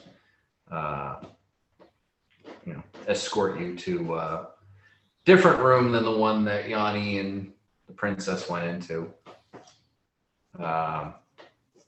This one seems to be something more of a war room with a taller table. It's got some maps on it. And there's some weapons in here. Nothing, Largo's eyes immediately literally light up. And he says, "I'm not seeing anything magic." It's good instinct, so. Big martial action. Do we need any scrolls? Do we need any potions? Can we get some gear? So we know for a fact that there were two undead Oni Goliaths there. Yeah. You've seen Jiro's brother. You've seen him fight. And then some sort of necromancer? Yeah, sister's got to be Some kind of undead raising lich adjacent. I mean, Mirok's basic spells would be like a heal spell would cause a shit ton of damage to undead. Yeah, I mean, any of my healing spells would be damage spells. They're hella evil. Otis can cast smite. Otis could smite, yeah. Mhm. I could also cast Bestow Grace of the Champion, which would give half a paladin level to certain characters, which might. Normally I do that for Largo, but that actually could be useful for Uhtred, maybe Yanni this time. It's not going to work on Uhtred. No? He's true neutral. He's neither good nor lawful. Okay. In the spell it says they have to be lawful good, but we're kind of playing it like they have to be either lawful or good. Okay, gotcha. I mean, it's also like It's just, I gotcha. Doesn't fit with his character. Protection from evil, some sort of scroll, some sort of. We could do protection from evil, which last time we established is like similar protection from energy. Or do we have No. I have a bauble now. protection from evil. As far as what it will do for you, is it will protect you from mind control spells, evil source. Which apparently is her bag. Yeah, that's what it seems like. Yeah. She's controlling the daimyo. She's I would assume controlling Duro and his brother. I have protection from chaos. That's what I have. Yeah. So some scrolls of that. Protection. No, you got a protection. It's a protection from, and the thing is, you can cast chaos. You can't cast protection from law. Yeah. Just like Largo can cast protection from law, but you can't cast protection from chaos. So it's a protection from chaos, evil, and good bubble, basically. I'm gonna say you're gonna have a lot of trouble making that work. This protection from good. Yeah. You're probably closer to lawful good than you are Yep. truly lawful neutral. Yep, closer to that end for sure. Okay, so I can help with my bobble there. I also have a line weapon, which could help. Aligning That arc. 15 foot of chain. You have 15 feet of chain. That is always Yeah, an asset. He can detect undead. I can do that. Well, I'll tell you what, Drew's definitely dead. I always like to use it whenever there's anything I don't know what else to do. So we know she has 2 powerful undead under her control. What are the odds that she is like slaughtered and resurrected members of this court, or Oh yeah, you think it's straight mind control shit? Like, I don't know. Like, there's a trap. it's a trap. But the thing is, knowing it's a trap, does that turn it into our trap? Yeah, man, I think we go in there like some rubes. We're like, we're just here to use the thing. That's crazy. You brought Juro back. But We're all fluffed up already. this is kind of similar to some of the stuff we've encountered in Thoza, right? This is an evil thing. This is an undead thing. So I feel like we could maybe use some of our stratagems from the Underdark here. Mm-hmm. Very above ground. We are. Because all we really know is Largo, or Juro and his brother and the sister. We don't know anything else we're going to be walking into. I'm pretty sure though that Euro's brother was stronger than Euro though, right? Yeah, he lost that fight. Yeah. I don't know if that's Just throwing that out there. Yeah, those. I mean, we've leveled up some since then. Is this portal going to put us right into the palace or into the observatory? I somebody would just drop us in the front gate because she said you're walking into a trap. Yeah, like maybe they don't have the ability to be like, yeah, we can send you right into the thing. Dan, the house of the white crane, or the ivory crane. Largo seemed pretty knowledgeable about all these houses. What does he know about this house? I mean, obviously they're good at astronomy. Largo says, well, all of the knowledge I had about the houses of Nokiri I got from the vampire. Right. So you want me to go get the vampire? I was just saying, would the mercenary want to help us? I don't think she would want to help us because she's like an actor of the Onyx Serpent. But she could give us like intel. Yeah, but she's paid. Got it. She says, I can tell you what I know. And then like appears floating in the top corner of the room. Okay. Oh yeah, Just that makes here, sense. just- Okay. Yeah. Yeah, just stop floating and talk to us. Kind of settles down, like kind of inching towards Largo, and Largo backs away. Says, what did you want to know about the ivory crane? It seems like each of your houses kind of has a specialty. And I'm curious what the Ivory Crane's specialty is. The House of the Ivory Crane is devoted to the worship of Peana. All of the houses have a patron god or goddess. The Onyx Serpent is devoted to Alani, the goddess of deception and performance. Mm-hmm. I thought my performance was rather splendid, but I digress. Which one? I pretended to be his ally and not the assassin. It's great. Yeah, Mara kind of shrugs because he's like, the ends doesn't really matter. So the dynasty of the house has been Elven for generations, and their line goes back, traces well into the preceding Zodiac Empire when there were 12 houses in Nokiri. How many are there now? 6. Okay.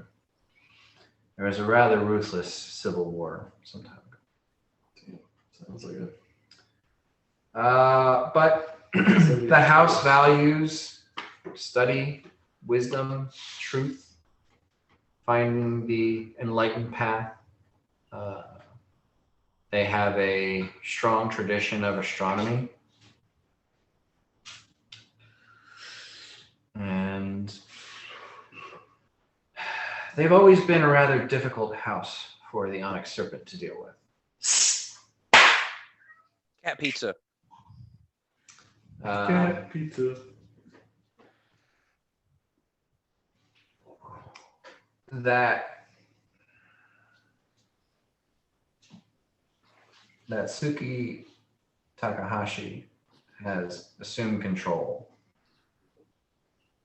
She would have made a splendid Onyx Serpent, but she was born into the wrong house. Gotcha.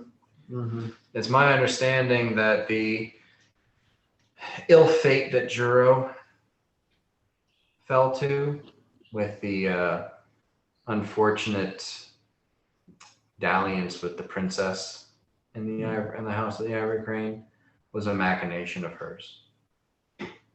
She set him up. She set up the fall of her eldest brother, Ichiro. That might have been entirely for the purpose of raising him as an undead slave. She is a powerful and wily manipulator. And I would expect that the Takahashis are not the only resistance you'll meet when you enter the Shining Keep.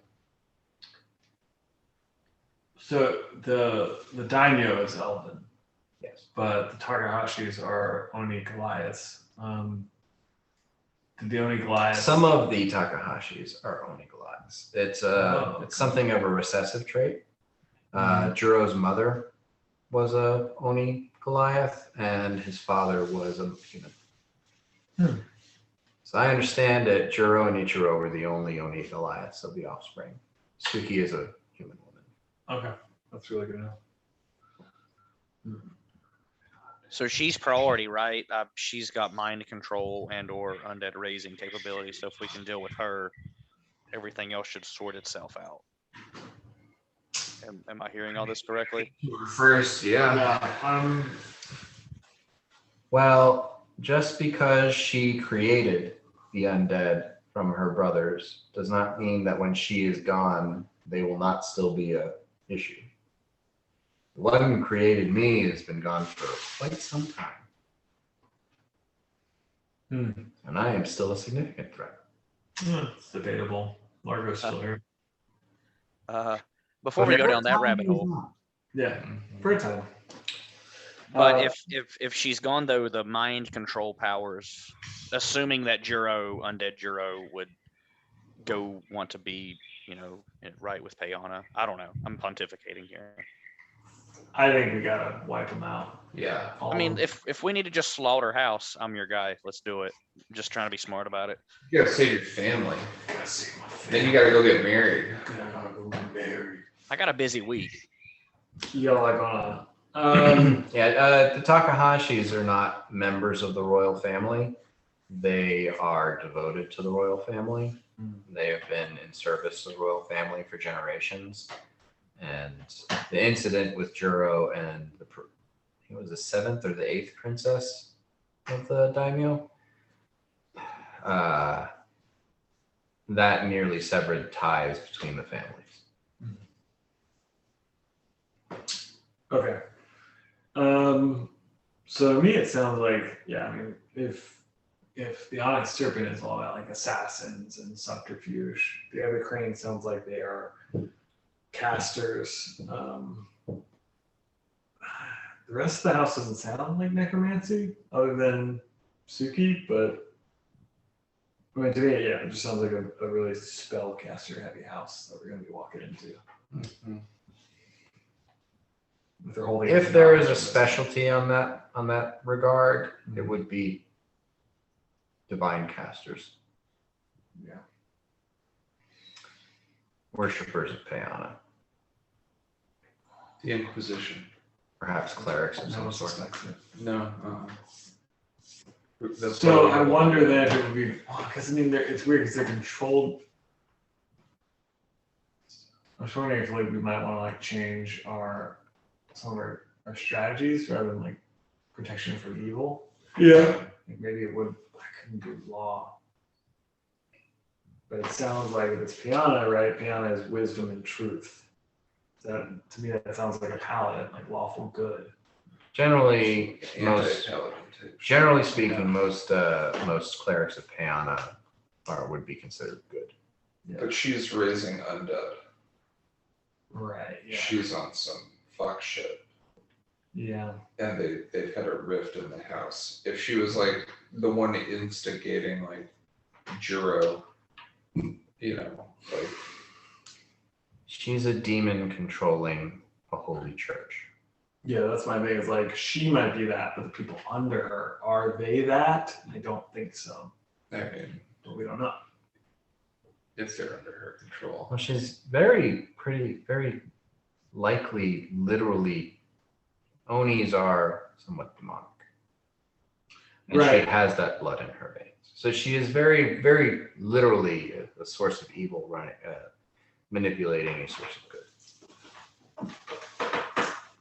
Yeah, I guess I'm just thinking about that from a strategy level, like protection from evil and all that is good for fighting her and probably for Juro's brother and probably Juro as well. Well, you don't actually have someone who could cast protection from good. Yeah, that's what I'm- We would have to have an evil person cast that, right? Which I don't catch shit. you just cast those blades. Yeah. Well, I mean, I guess I could get a scroll. I can get a couple of scrolls. I have the You're not ability. good at magic devices. It's not your thing. I mean, only because I roll really poorly whenever I use one. Yeah, that's kind of what I'm talking about. On paper, I am good at magic devices, but just it's not in the cards. You're a one guy. I mean, if we can do it. I think we just cast the usual litany. Inawani reaches and pulls a black stick out. And she says, "It's made of ebony, not olive, but considered an olive branch." She gives me. It's a wand of protection from good. Wand of protection from good. That's pretty cool. She says, "This is the type that has charges per day. It has 5 charges. It will recoup 1 charge per day." Okay. Sorry, that's all I've got. I usually only have to cast it on myself.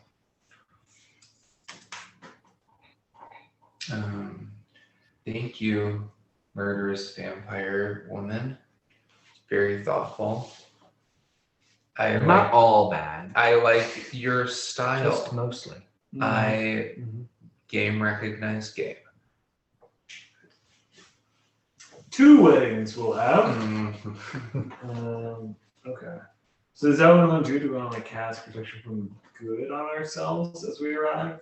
Because with the idea okay, maybe we're going to be wading through some lower level guys that are going to truly be good, but just acting in service of an evil thing. Yeah. I mean, I think that seems like a good place to start. I don't think we have to care enough about killing the bad. Like, I'm Uhtred, son of Uhtred, hound son, blah blah blah. I'll cut their head off. We got it. We're trying to not get mind control.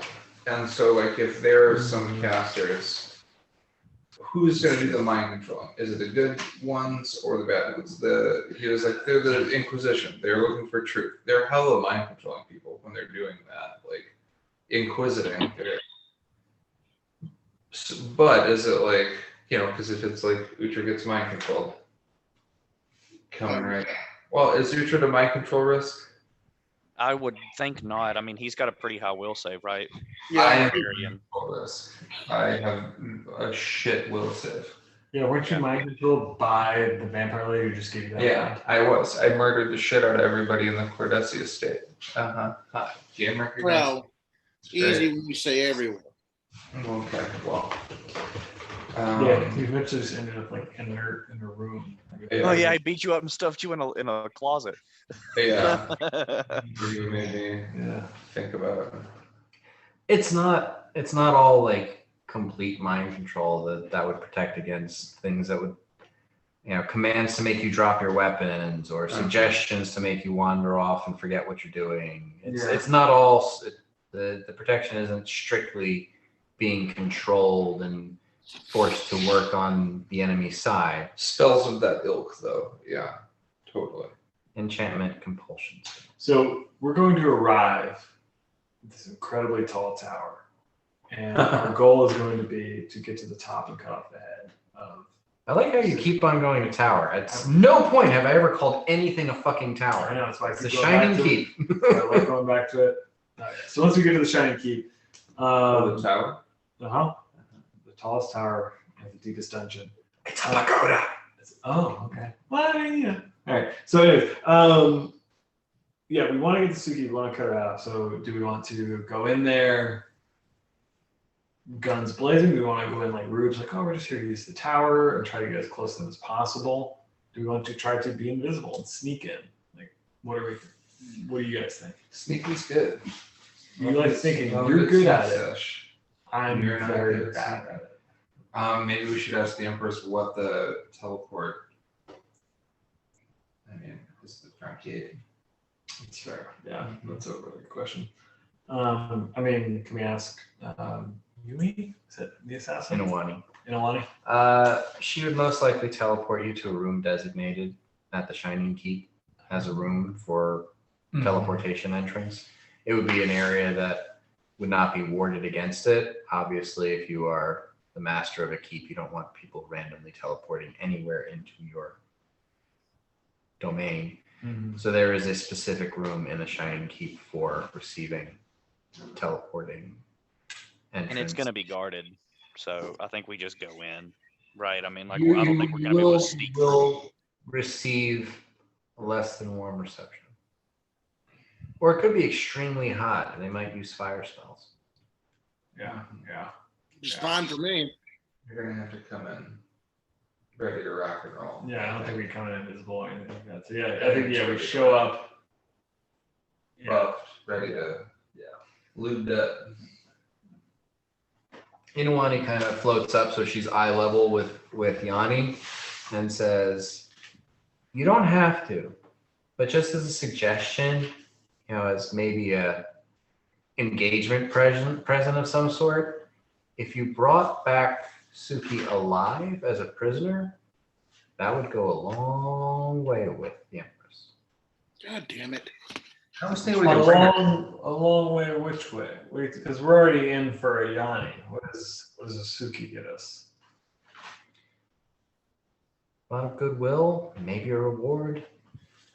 I was thinking we could bring her head back. I feel like Yes.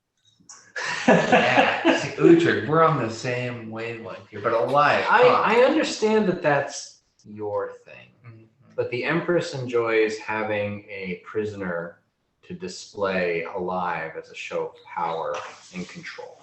To torture like a psychopath. Yeah, it's the Onyx Serpent. They're not nice. Oh, because this Suki is such a paragon of virtue. Yeah. She's bad. She wrongs us. Bad lady. Well, I'm only saying what could curry you favor. Yeah, I mean, it's not a bad idea. Also, Uhtred, we could chop her head off, teleport, and then Mira can just put them back together. that's a good way to transport her True. in pieces. Like a Lunchable. Yeah. The ham and the cheddar All separate. all separate. And then you can put it together however you want. It doesn't get soggy when it's separate. It's nice. Mhm. I see what I like that. I mean, that's the thing and everything, but if you take longer than a minute, then it starts costing thousands of gold pieces. Thousands of gold pieces. I mean, but again, that's a lunchable. The Empress, though, she's loaded. Yeah. Also, you are no longer in the Antlan Empire. So you're no longer under that law that the king instates about diamonds. Ah. That's true. Like, here she is. There's different, this is a different. What They do you just call play it? it fast and loose with their diamonds here in Okiri. You don't know? Don't You don't know what their deal is over here. Jade. I'm just saying it's not. You don't need the king's permission to get. You don't need the empress's permission to get diamonds here. Okay. Yeah. Diamond Ale's page. In the top. Yeah. So I mean, I guess it does sound like we're just gonna have to buff up a bunch and Come in hot. teleport, and John Wick our way to the top of this thing. I'm down. Sports game. Pagoda fight.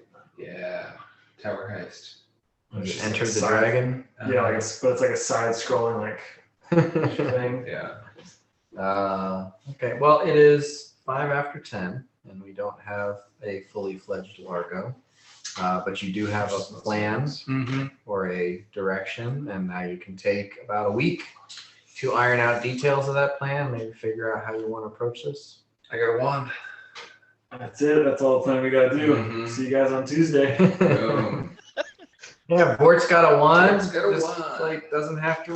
Just has to not roll a natural one. one, like I always do. Well, you now have the rogue skill unlocked.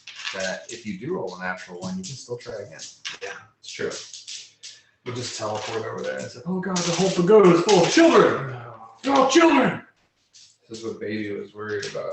We just have to kill That's when we have to Anakin Skywalker that situation.